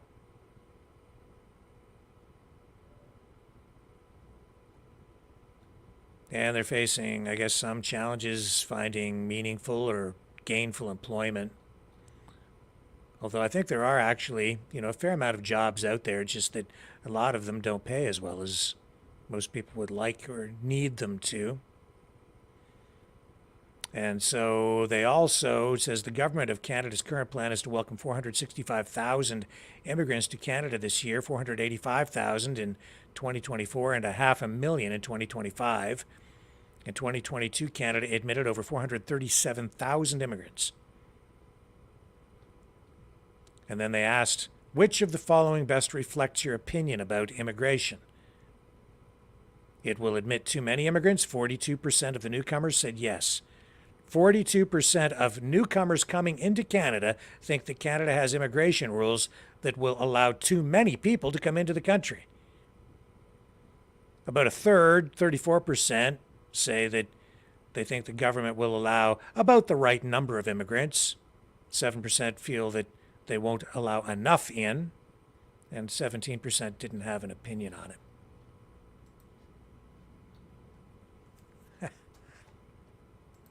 The land of promise. Not so promising after all because of the state of the economy. And I haven't seen economic conditions like this in Canada since the Carter era in the 1970s, and we are on a road to something I think much worse. I think we're probably, it is worse now than it was in the 70s. We just haven't hit the high interest rate result of the current economic situations. The interest rates are beginning to climb. They're going to get worse over time. Now, also, haven't really mentioned this before, but there was a homicide investigation out in Neudorf, Saskatchewan. Hadn't mentioned it prior to this, but the RCMP has now confirmed that the deaths of 4 people at a Neudorf, Saskatchewan area farm were murder-suicide. 4 bodies discovered there Sunday, all members of the same family.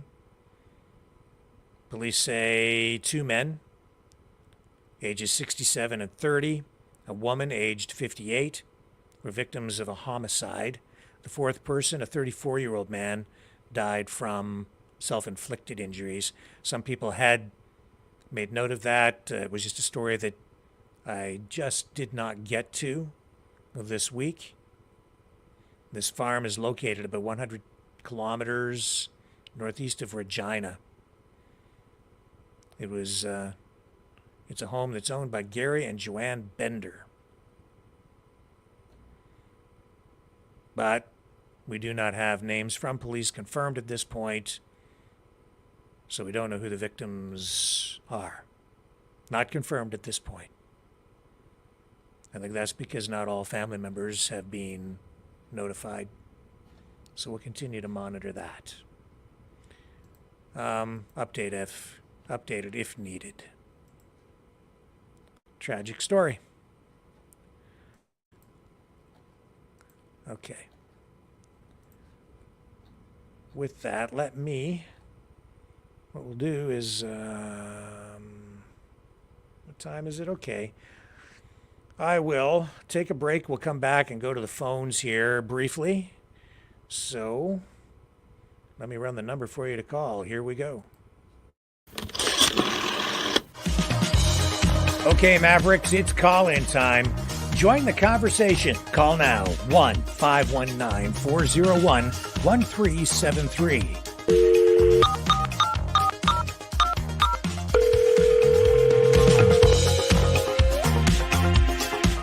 One 519-401-1373. Exercise your right to free speech.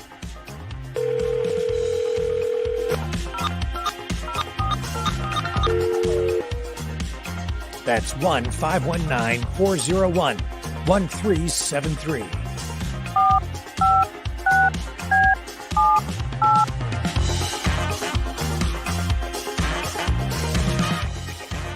That's 1-519-401-1373. Maverick News. Call now. The world is watching and listening to you.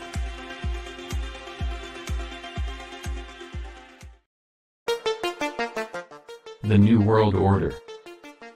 Government overreach. The Great Reset. Mainstream media lies. Now more than ever, independent voices are needed. Donate now at freedomreporters.com. That's freedomreporters.com. Maverick News. The antivirus program for your mind.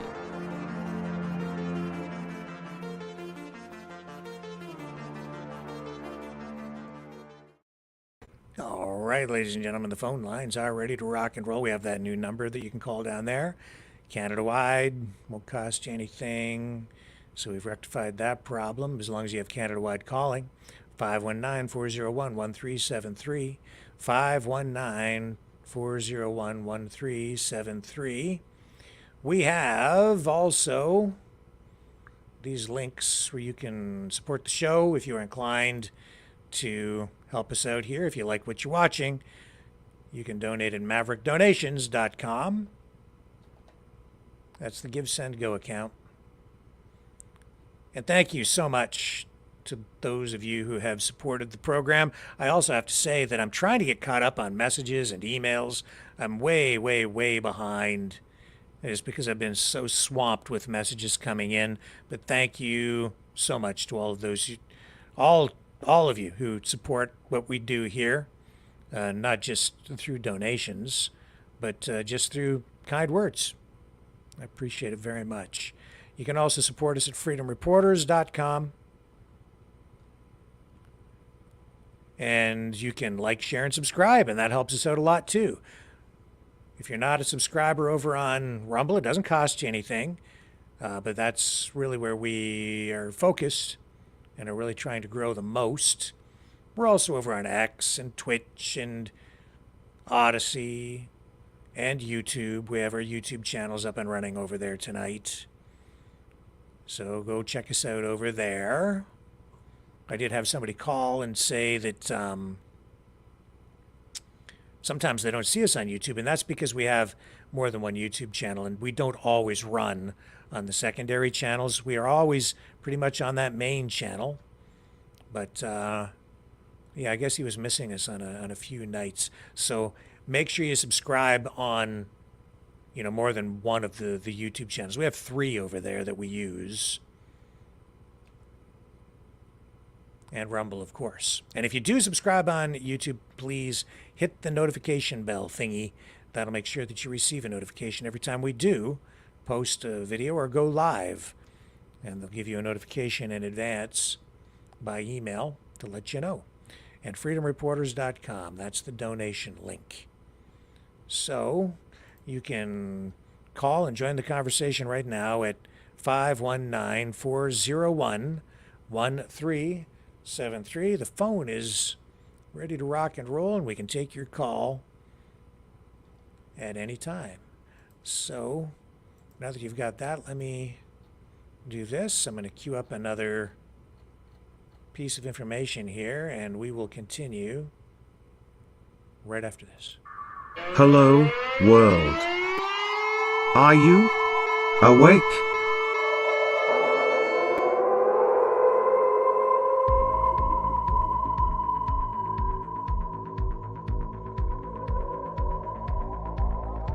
Uniting humankind by liberating millions of minds at a time. Maverick News. The world is watching.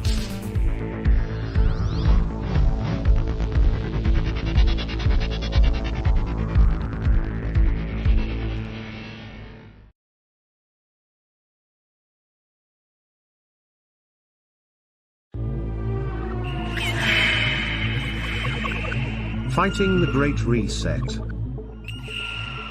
by leading the Great Resistance.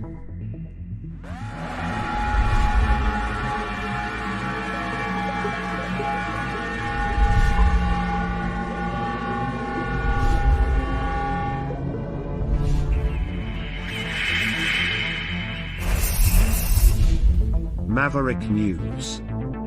The antivirus programs for your mind.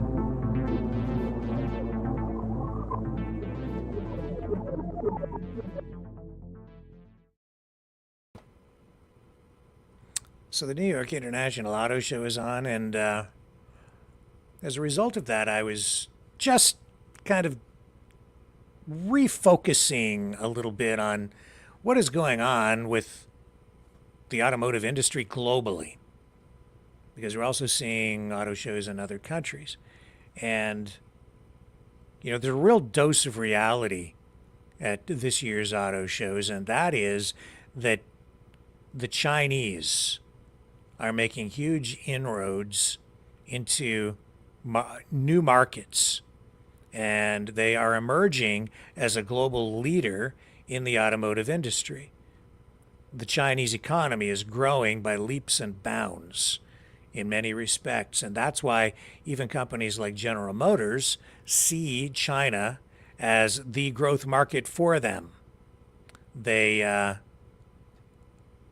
don't see the United States and Canada so much as growth markets, but China, yes, so GM is focused over there. But over in China, there's a company that we really should be taking note of, and that is BYD.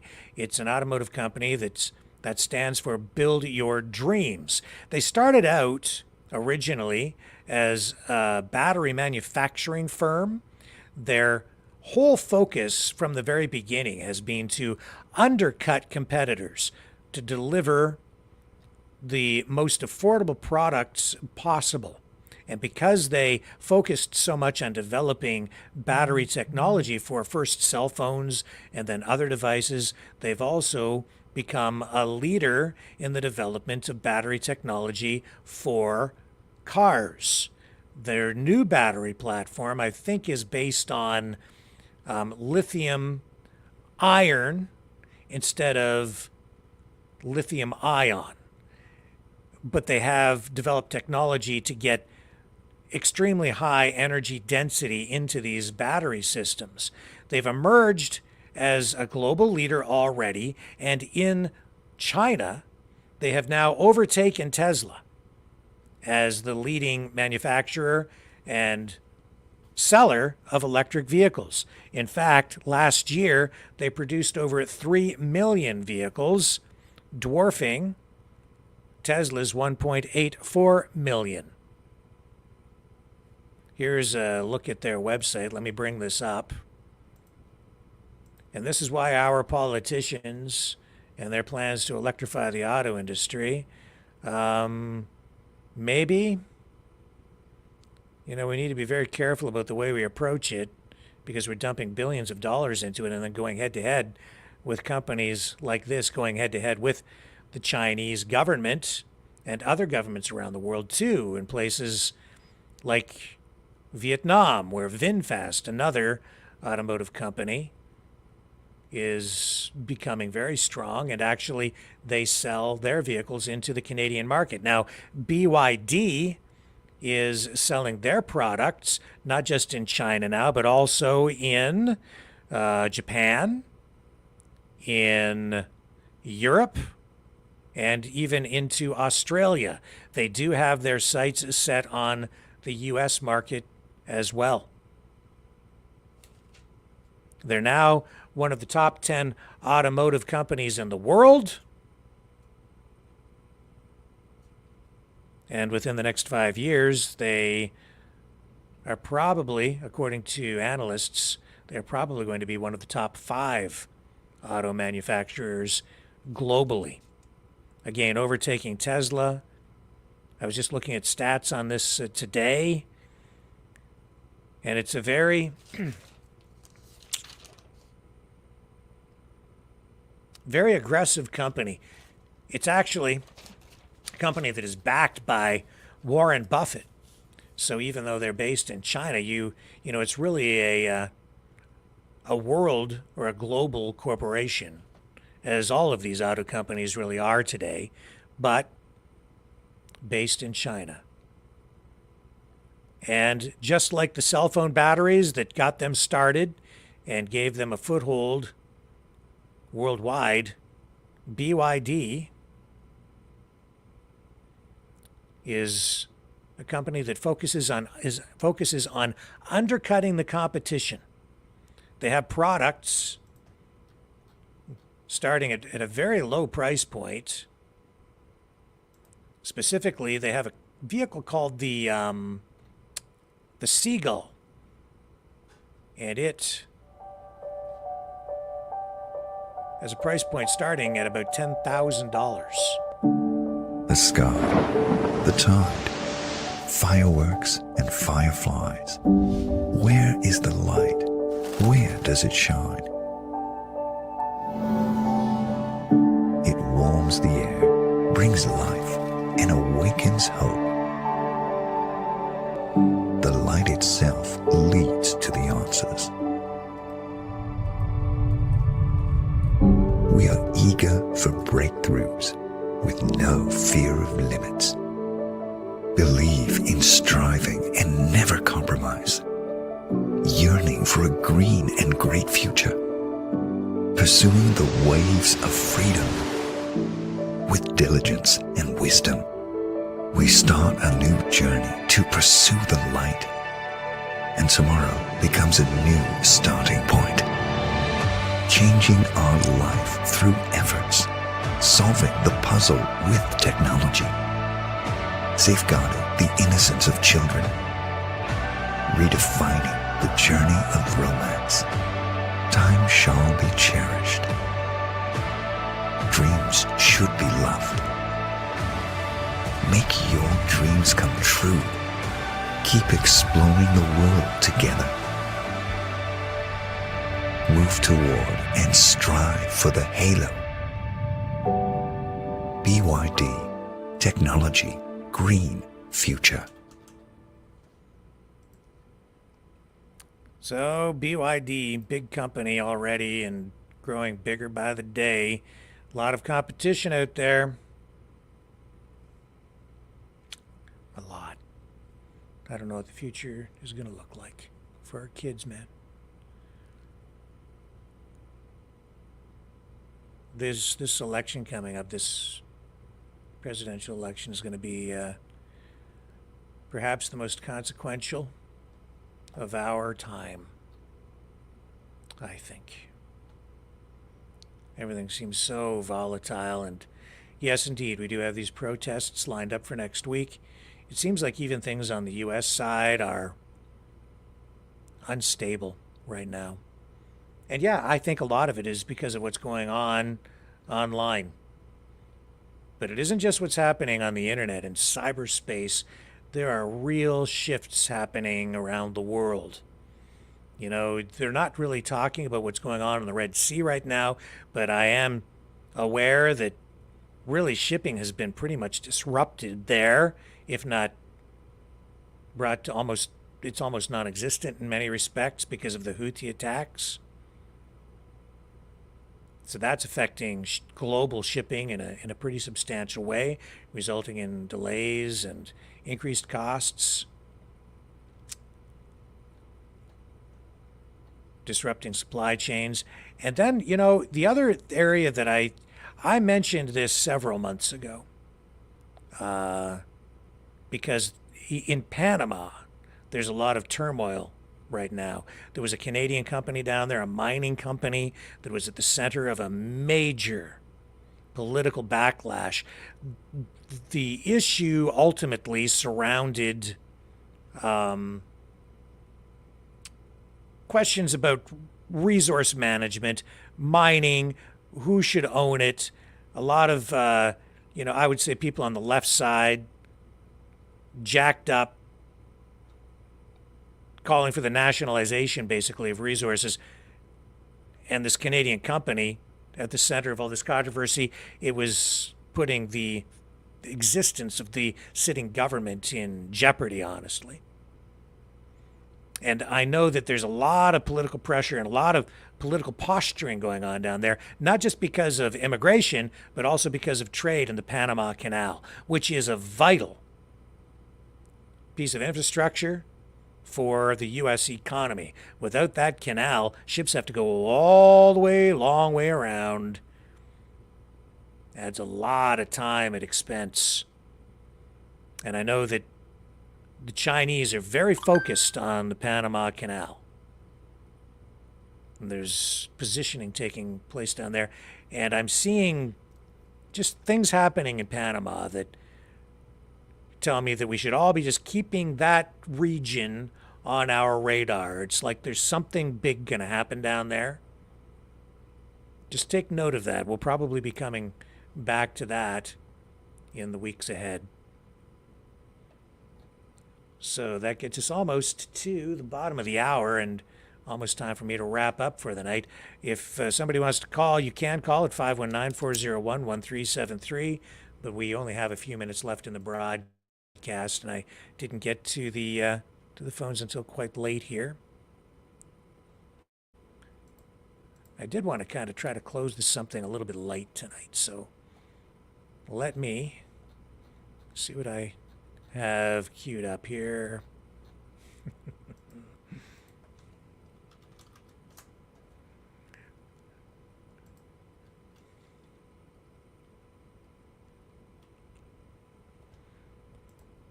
I think we can actually go live here to the Poilievre.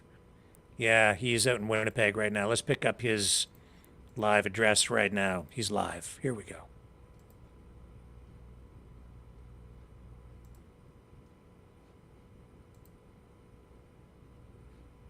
Okay, we're going to pick this up. This is the Poilievre rally in Winnipeg, so we can run this for you right now.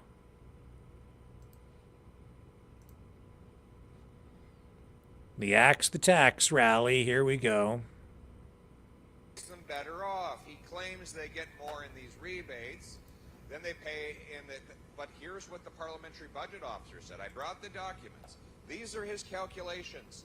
And here in Manitoba, this year, the average Manitoba family will spend $1,750 on federal carbon taxes and get back only $1,248 for a net loss of $502.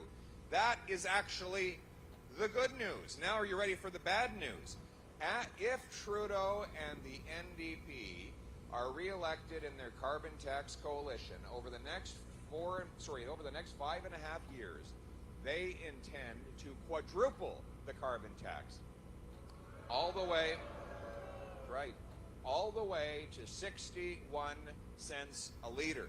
And that will bring a cost to Manitoba families of $3,564 with a rebate of only $2,000 for a net cost after rebates of $1,500. How many people do you know in Brandon or in Winnipeg or in Churchill or in the Paw who can afford to spend another $1,500 net on taxes? And it gets worse. On top of that $1,500 net carbon tax increase, they want a second carbon tax. They call it the Clean Fuel Standard, which has no rebate at all, which will mean hundreds of dollars of additional costs. My friends, this will mean thousands of dollars in increased costs for families right across Manitoba. And that doesn't even take into account the small businesses who have no rebate at all. They are the drivers of our economy. They are 90% plus of the employers in our country. And they're paying the carbon tax on their heat, their energy, their inputs, their transportation, money that they have to take off of the paychecks of their workers or put on the prices for their consumers. That's going to destroy the small business economy that is so central to the people of Manitoba. Manitobans are known for entrepreneurship. Small businesses are the backbone of this province, and they will be hammered the hardest by this tax, the tax that has no compensation to them. They were lied to. Trudeau and the NDP said there'd be some sort of a refund for small business. And yet, here we are, a half a decade after the tax came in, not one penny has been refunded to our small businesses. Another carbon tax lie. This will mean that young people who are coming out of school can't get that first job that they're looking to get. That means that people who are hanging on by a thread might get laid off because of the job-killing tax. And then there's the farmers. This is a farming province. Here we are in the prairies. God bless our farmers.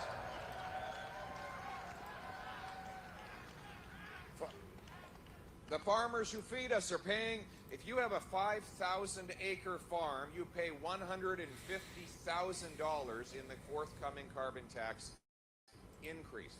$150,000 for our farmers that their competitors in the United States and in other countries around the world will not face, forcing more of our production out of this country and more costs on the back of the people who pay the bills. And still, the Liberals want to increase the tax while we are struggling to feed our families. We now have, let's just review how bad things have gotten after 8 years of Trudeau. We have 2 million visits to a food bank in a single month. We expect the number of people going to food banks next year will go up by a full million. Our food banks are running out of food. A third of charities are turning people away because they do not have the resources to feed them. 8,000 Canadians have signed up for a Facebook group called the Dumpster Diving Network, where they share tips on how to eat out of a garbage can because they can't get food from the grocery store or from the food bank after 8 years of Trudeau. The suffering and poverty does not even end at death anymore.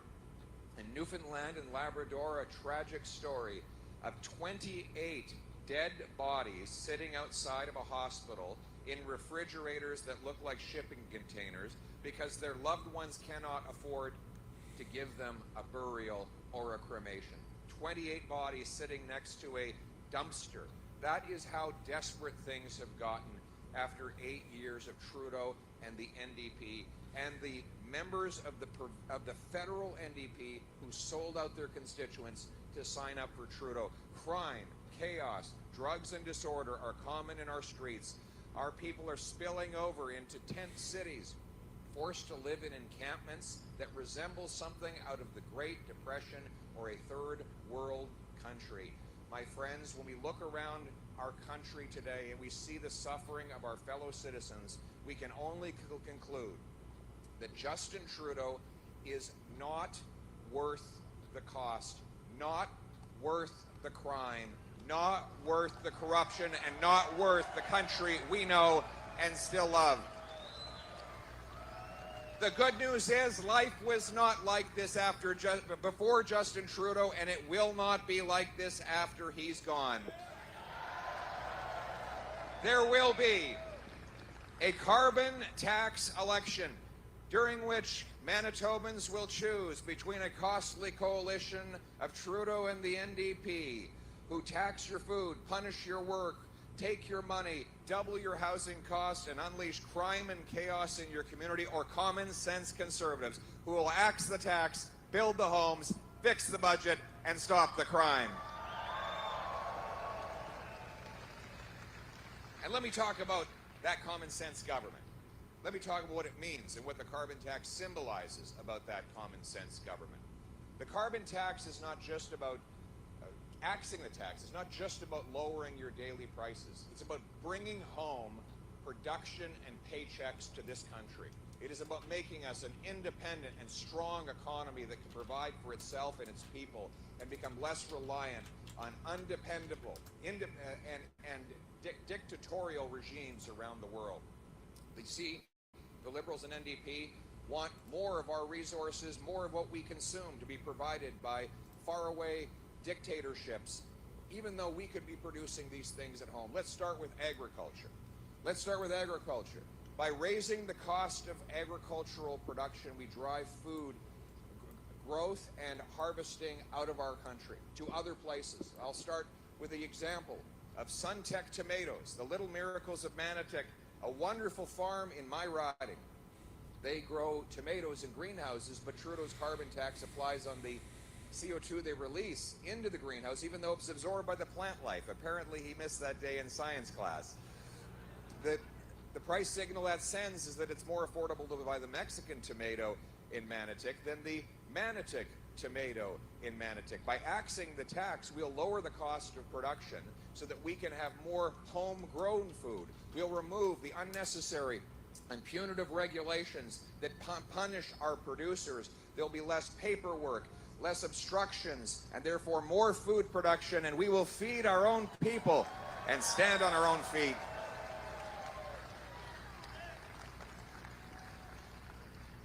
We will end the attack on our resource sector by repealing the unconstitutional No More Resources Law C-69. And we'll bring in a law.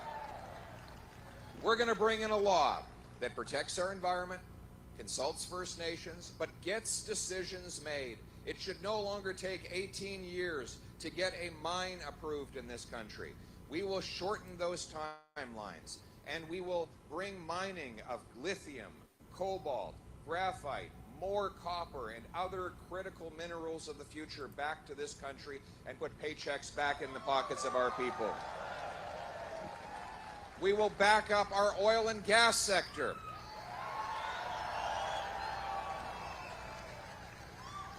The Western economy, including indirectly and in some cases in parts of the province directly, Manitoba does rely on the strength of a strong oil and gas sector because, of course, Manitoba is thoroughly integrated with Saskatchewan and Alberta, and there is an oil sector in this province itself. The anti-pipelines, anti-oil and gas law C-69 takes money away from Manitobans and gives it to dirty dictators abroad. My common sense government will approve pipelines, oil sands mines, and other energy projects. We'll back up Newfoundland's plan to double its production to fully replace all of the overseas oil that we're bringing in from Saudi Arabia and Nigeria. And then there's natural gas. We have 1,300 trillion cubic feet of natural gas right beneath our feet. Gas that could help Asia break its dependence on coal-fired electricity. Imagine that. Imagine actually using our energy resources as a solution to environmental problems, right? Here's the math. Right now, Canada is responsible for about 1.5% of global emissions. That's nothing compared to India and China, who are adding coal-fired plants week after week. In India, they plan to double their coal production between now and 2030. So think about this for a second. Our total emissions in Canada are 0.7 billion tons of CO2.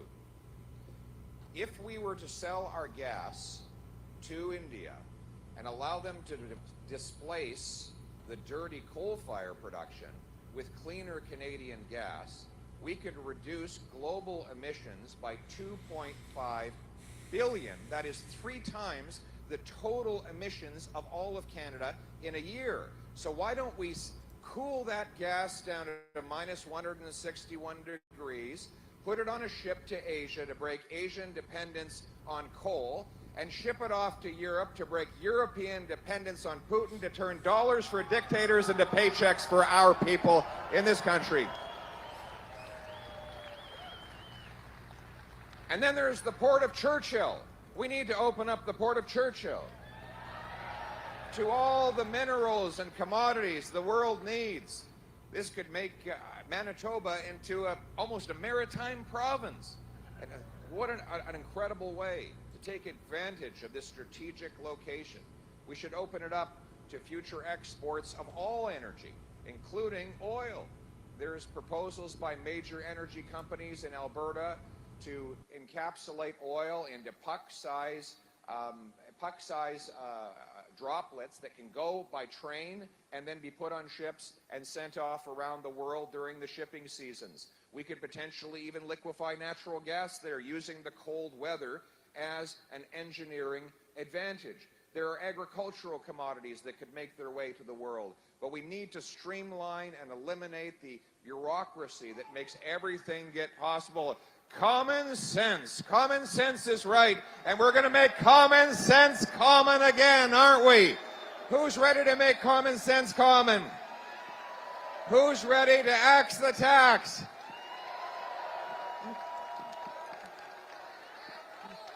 Thank you.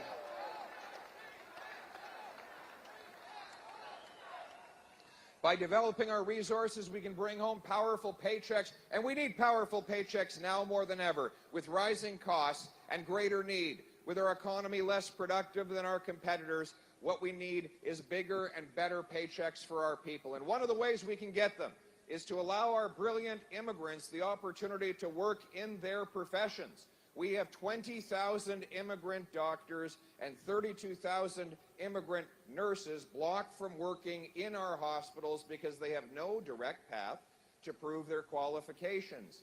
Meanwhile, Canadians sit in emergency rooms for 24 hours at a time while there are doctors and nurses that could help them. The Filipino ambassador told me that 85% of Filipino nurses are blocked from working in their field because they can't get a license. Meanwhile, they could go to the States, take a test, an international exam, and get to work in 2 weeks.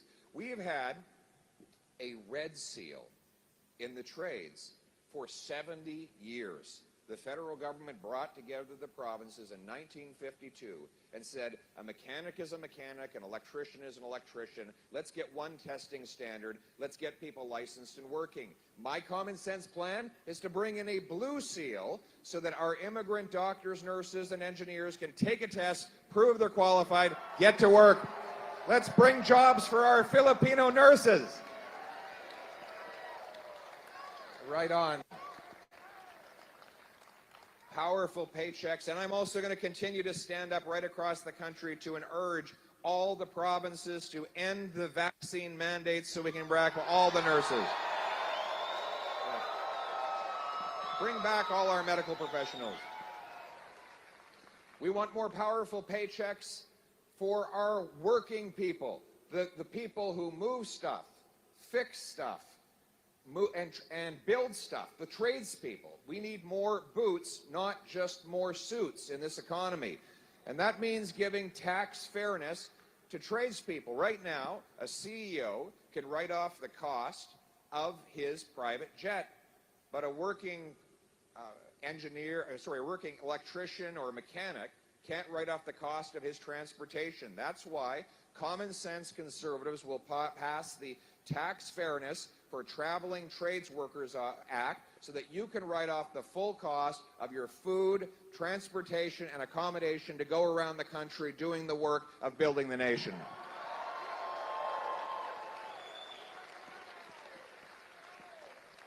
And we're going to make work pay. We have a war on work in Canada today.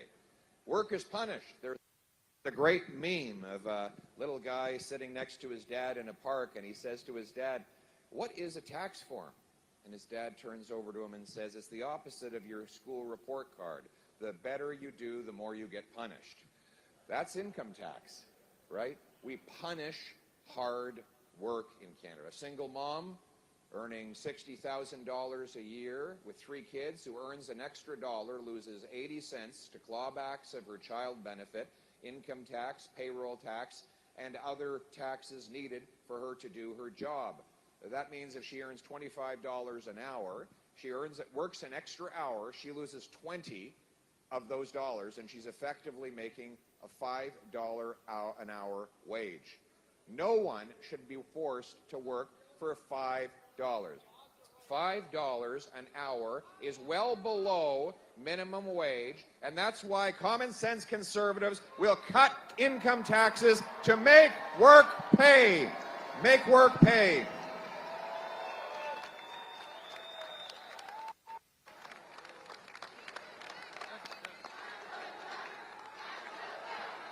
Axe the tax. Axe the tax, absolutely. We're going to axe the tax to bring home more and a lower price. And at the same time, we're going to stand on the side of people who build the homes by getting the government bureaucracy out of the way so that we can get the permits for those projects to go ahead. After 8 years of Trudeau and the NDP, housing costs have doubled. This is because we have the fewest homes per capita of any country in the G7, even though we have by far the most land to build on, and we spend the largest share of our GDP on residential construction. So let's get this straight. How is it that we spend twice as much as the OECD average on residential construction? We have by far the most land per capita and in absolute terms of any of those countries, and we have the fewest homes per capita. Why? Bureaucracy. Bureaucracy stands in the way. In Vancouver, the cost of a building permit, all in, is $1.3 million per home. Per home. In Toronto, it's $350,000. In the GTA, they've raised development charges by 900%. In Montreal, the city has blocked 25,000 homes. And in Winnipeg, the city has blocked 2,000, well, maybe 7,000 citywide, but 2,000 homes right next to a transit station that was built for those homes because apparently the councillor said his constituents didn't want to have neighbors. They lost out in court. But what's the point of building the transit station if you're not going to build homes right next to it? We cannot shut an entire generation of young people out of the dream of home ownership because NIMBYs and gatekeepers have blocked the building. My common sense plan will require municipalities to permit 15% more home What the heck just happened? completions There we go. per year as a condition of getting federal infrastructure money. If cities beat that target, they will get a building bonus. They miss the target, they'll pay a fine. It'll be strictly proportional to the amount by which they beat or miss the target. Realtors are paid for the number of homes they sell, builders for the number they build. I think municipalities should be paid federal dollars for the number of homes they permit.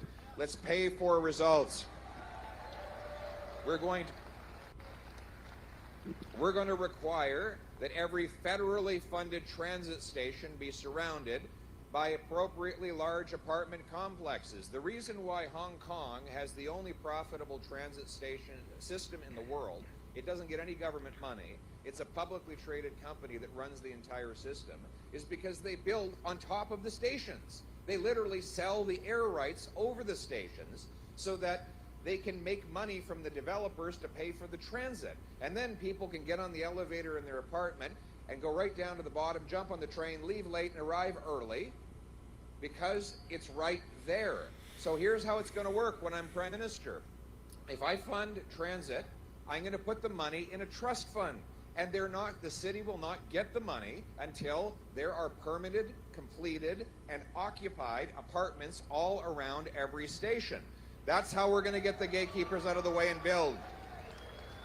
We're going to sell off 6,000 federal buildings and thousands of acres of federal land to build, build, build. And you know, it warms my heart to think of the beautiful family rolling up in their U-Haul to move into their brand new home in the former headquarters of the CBC.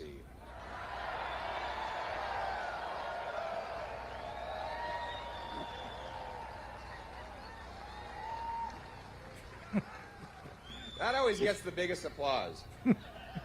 Who wants one of those condos in the CBC headquarters? Anybody? All right. This guy over here was the first to put up his hand, so we'll give him a t-shirt. There you go. You win a t-shirt. Fantastic. I wasn't looking. Okay, fine. You get an apple. There you go. You know, they say an apple a day keeps the woke journalists away.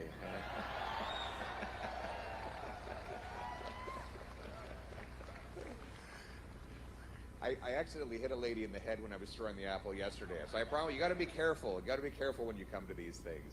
Hey. Oh, he's got a Rough Rider's hat on there. Oh, he's got a Rough Rider's hat. A brave guy here. He protected himself a little bit. I come from Calgary, which of course is the hometown of the Saskatchewan Rough Riders. If you ever go to a game at the McMahon Stadium, there's more green than red. That's the truth. God bless our Saskatchewan neighbors. Great people in Saskatchewan, eh? Yeah, they're great people. Contrary to popular mythology in central Canada, you can't actually see Saskatoon from Winnipeg, but the two provinces are very good friends, and they share the same common sense values of building, the axing the tax, building the homes, fixing the budget, and stopping the crime, which brings me to my next issue, which is fixing the budget. The federal budget is around the corner, and they're running monstrous deficits. Justin Trudeau has printed $600 billion of cash in the last 3 years alone. This is a 32% increase in the money supply, during which time the economy only grew by 4%. In other words, we're growing the money in this economy 8 times faster than the stuff that money buys. That doesn't make us richer. Money is simply the technology by which we transfer value over space and time. And that's why Ted Falk was one of the first to warn in Canada's Finance Committee that we'd have inflation when they started creating cash. He knew, like we all know, that this is an old experiment that's done again and again with the same results. When kings, queens, presidents, prime ministers create cash to fund their sumptuous spending, they do not make us richer. They only make everything more expensive. If you have an economy with $10 and 10 apples, it's $1 an apple. If you double the number of dollars to 20, but you still only have 10 apples, you're not twice as rich. It's just each apple costs twice as much. That's what happens when you create cash. It's just inflation, And now they want to go forward and push another deficit on our people, which drives up the cost of borrowing, as many people are worried about losing their homes. That's why we need a common sense plan to balance the budget, and this is it. We'll bring in a dollar-for-dollar law, requiring the government find $1 of savings for every new dollar of spending, so that we can discipline the state. We'll cut waste and mismanagement, like getting rid of the $35 billion infrastructure bank that hasn't completed a single infrastructure project, the $1 billion so-called green fund that has not actually done any green technology but has misappropriated 15% of its budget to liberal and bureaucratic insiders. We'll get rid of the $60 million Arrive scam app. You believe this app? It was supposed to cost 80 grand, and yet your local NDP and Liberal federal MPs voted to give it $60 million. You'd think the NDP members of Parliament would ask some questions. If there was an $80,000 app and Justin Trudeau came to them and said, I need your vote to spend $60 million on it. But they didn't. They stood up. Manitoba NDP members of Parliament voted to raise the cost to Manitobans by funding this ridiculous app. Let's get their names here. Who are they? Who are they? I don't even know who they are. Can you name them? Who do we have here? Who are they? Somebody's supposed to give me a list. They're not recognizable. I don't really notice them. They kind of fade into the wallpaper. Ted, do you know who they are? Who are they? Nikki Ashton, Leah Gazan. Who else? Daniel Blakey. What have they been doing for you? Voting to hike your taxes. Here I do have them. Nikki Ashton, Daniel Blakey, Leah Gazan. They voted to give $60 million to the Arrive Can app. They're voting to hike your carbon tax. I understand there's even a by-election coming up in Winnipeg, Transcona, right? What's that? Elmwood, Transcona. Elmwood, Transcona.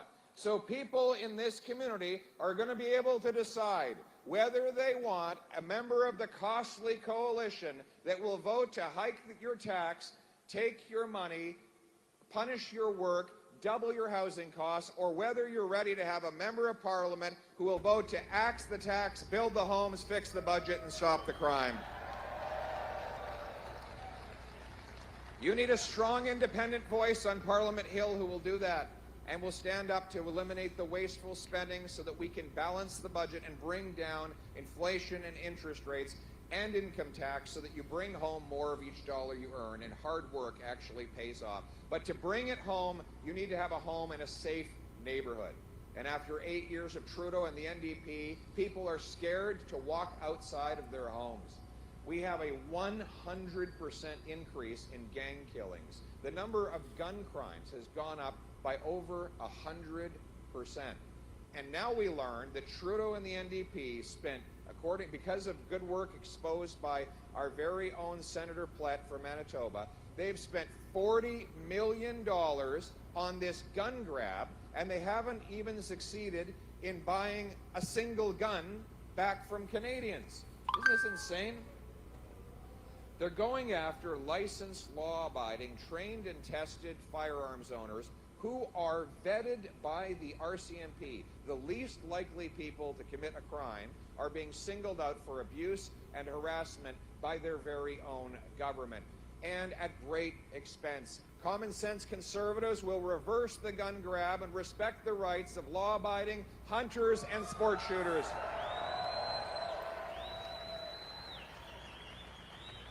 And we'll use the billions of dollars that saves to reinforce our borders and our ports. 80% of the gun crime is guns brought in illegally from the United States of America. The car theft is the result of ports that are unsecured. Right now, we inspect 1% of the shipping containers that come in and go out. There are only 5 inspectors for 500,000 containers at the Port of Montreal. One guy came and saw me from Brampton, told me that he put a air tag in his car because he knew his car would be stolen, given that he lives in Brampton, and he wanted to be able to track it. Sure enough, he woke up a few weeks later, walked out the front door to go to work, and no car in the driveway. So he opened up his app and he said, oh, look, my car is somewhere on the train line between Toronto and Montreal. It's headed to Montreal, where the criminals are going to put it on a ship. So he called the police in Montreal. They said, we don't have jurisdiction. Then he called the port. They said, sorry, we don't have the resources to look into it. So he got in his car and he drove to Montreal. He got there about the same time as the shipping container. He jumped over the fence and walked up to the dot that was on his phone. And he said to himself, that shipping container looks like the dot on my phone. That's where my car is. CBSA came running over to him. Apparently they had officials to run up to this guy. They said, what are you doing here? He said, oh, I'm just trying to get my car back. It was stolen. It's in that box up there. I thank God you're here. Maybe you can help me. They said, no, we're not going to help you. We're giving you a fine for being illegally on this property. So he says, well, at least I'll pay the fine, but can I just have my car back? They said, sorry, we don't have the resources. We're just going to have to let it go. So the train rolled up to the ship, and a big hand came down and picked up that container and put it on the ship, and it went off into the Atlantic to be sold off to terrorists and other gangsters in the Middle East, in Europe, or in Africa. And so we have one car stolen every 40 minutes. And the Liberals and NDP solution to that is to ban Grandpa Joe's hunting rifle and to give house arrest to career car thieves. House arrest so that they can sit there They can sit there watching Netflix in their living room or playing Grand Theft Auto while they technically do their sentence. Common sense conservatives are going to get rid of house arrest, parole, and bail for repeat offenders. It will be jail, not bail. Jail, not bail. It'll be jail, not bail. And we're going to rescue our loved ones from the horrendous scourge of this drug addiction crisis. After we've had 40,000 of our loved ones die, after corrupt big pharma companies pushed these pharmaceuticals onto North American families, lying, saying that the drugs were non-addictive and non-lethal. They called it OxyContin. They made a fortune. They even paid their distributors bonuses for every overdose death they caused. And yet, they made a grand fortune. And now that we have this opioid crisis, what is the solution that the NDP and Liberals put forward? They call it safe supply. What are they giving out as a safe supply? Oh, right, pharmaceutical opioids, bought from the same corrupt pharmaceutical companies that caused the crisis in the first place. My common sense plan is to stop giving out free drugs, end the decriminalization of crack and other hard drugs, and instead put the money into recovery and treatment so that we can bring our loved ones home drug-free. We'll model it after the great success of the Oak Center right here in Winnipeg. What a beautiful center, created by a father who lost a son. And there, young men can go get detox, counseling, group therapy, sweat lodges for First Nations, yoga, physical exercise, job preparation. As they come out of the program, they are able to go into a neighboring housing complex in the future where they will transition back, but can always come in for another counseling session, a workout, or maybe to even mentor an incoming addict. This is the hopeful future. My message to anyone who's suffering from addiction is that you are not alone. We as conservatives will be with you. We will be by your side until you get well, because our country and your family needs you.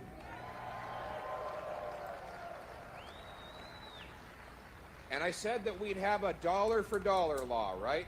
So I'll tell you how we're going to pay for it. We are going to sue those corrupt pharmaceutical companies and make them pay.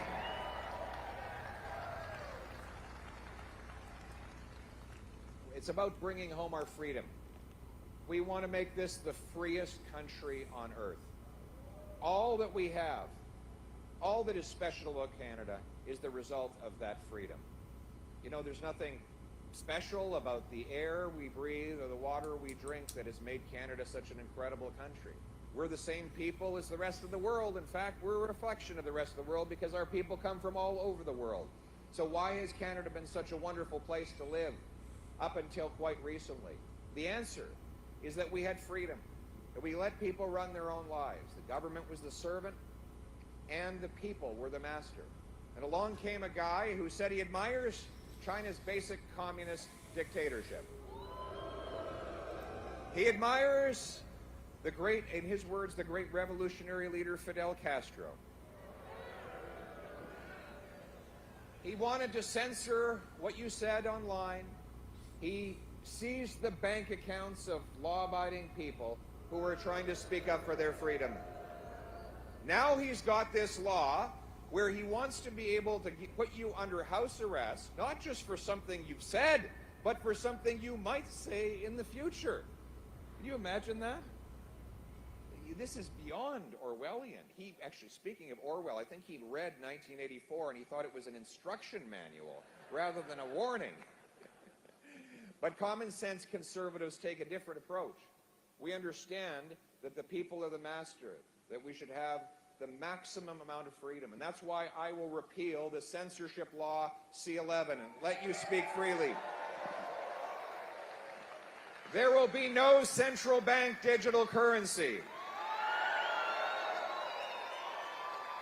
There will be no mandatory digital ID.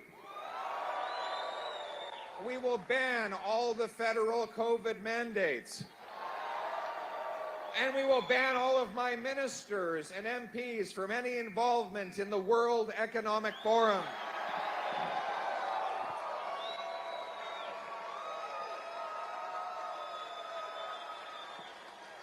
We will ban the terrorist group, the IRGC, and kick out its 700 agents from our country.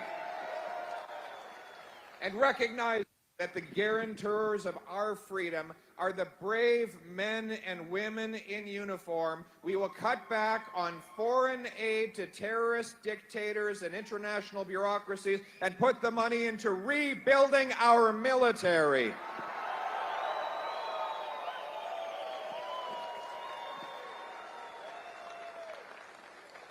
This is about putting people back in charge of their lives. The people have been made to feel small, that they are not able to make their own decisions and run their own lives. We're told that we need to listen to the so-called experts, the people that helped Justin Trudeau make the mess in the first place. These people look down from above in their ivory towers and say that we can't trust the ordinary people. The ordinary people. Well, I've spent the last 3 years traveling the country, shaking hands and meeting with these so-called ordinary people. And let me tell you, my friends, there's nothing ordinary about them. They are extraordinary.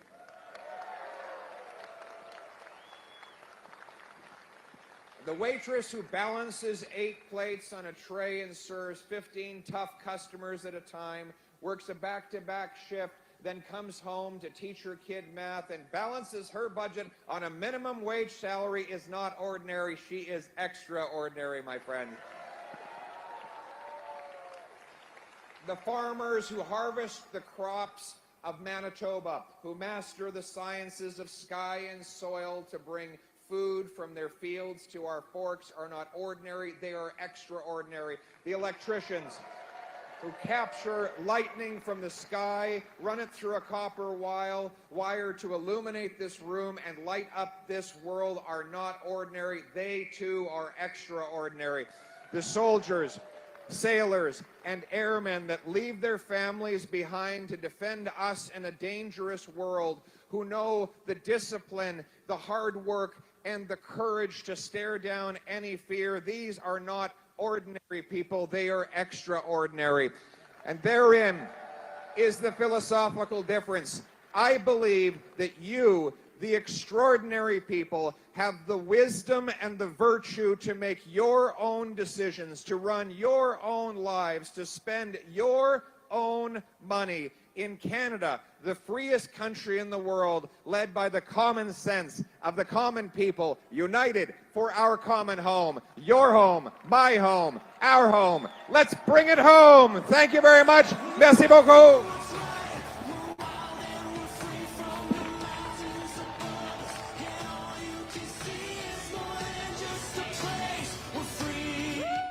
There you go. I'll just pull that down so we don't get a copyright strike on that. So Poilievre wrapping up his Axe the Tax rally down there in Winnipeg. Oh, we can pull out of that. There we are. And that is a prelude of things to come. Sort of a teaser for, I would say, this weekend. We're going to see protests across the country. Certainly on Monday, on April 1st, when the carbon tax increase hits. And I guess it's going to hit pretty hard. You'll see increases at the pump, increases in home heating costs, increases in all kinds of carbon-based energy. And that's really what keeps us warm and keeps us mobile. It'll add cost to every single thing that we consume. More on that over the weekend and on Monday. And with that being said, we are wrapping up for the night. Thank you everyone for hanging in there, and it was good to pick up the Axe the Tax rally in Winnipeg, Manitoba. We will be back tomorrow night with more Maverick news and ongoing coverage of the Axe the Tax weekend. Tomorrow's Friday, right? So that'll be sort of a prelude of things to come again for the coming weekend. Yeah. Every day I wake up and I say, what can we possibly be covering in the news today? And by the time we get to 6 p.m., we have a full slate of stories every single night. Never a slow news day. I will be back 6 p.m. Eastern tomorrow. Love you guys. Thank you all for tuning in tonight. An absolute privilege. Catch you on the flip side.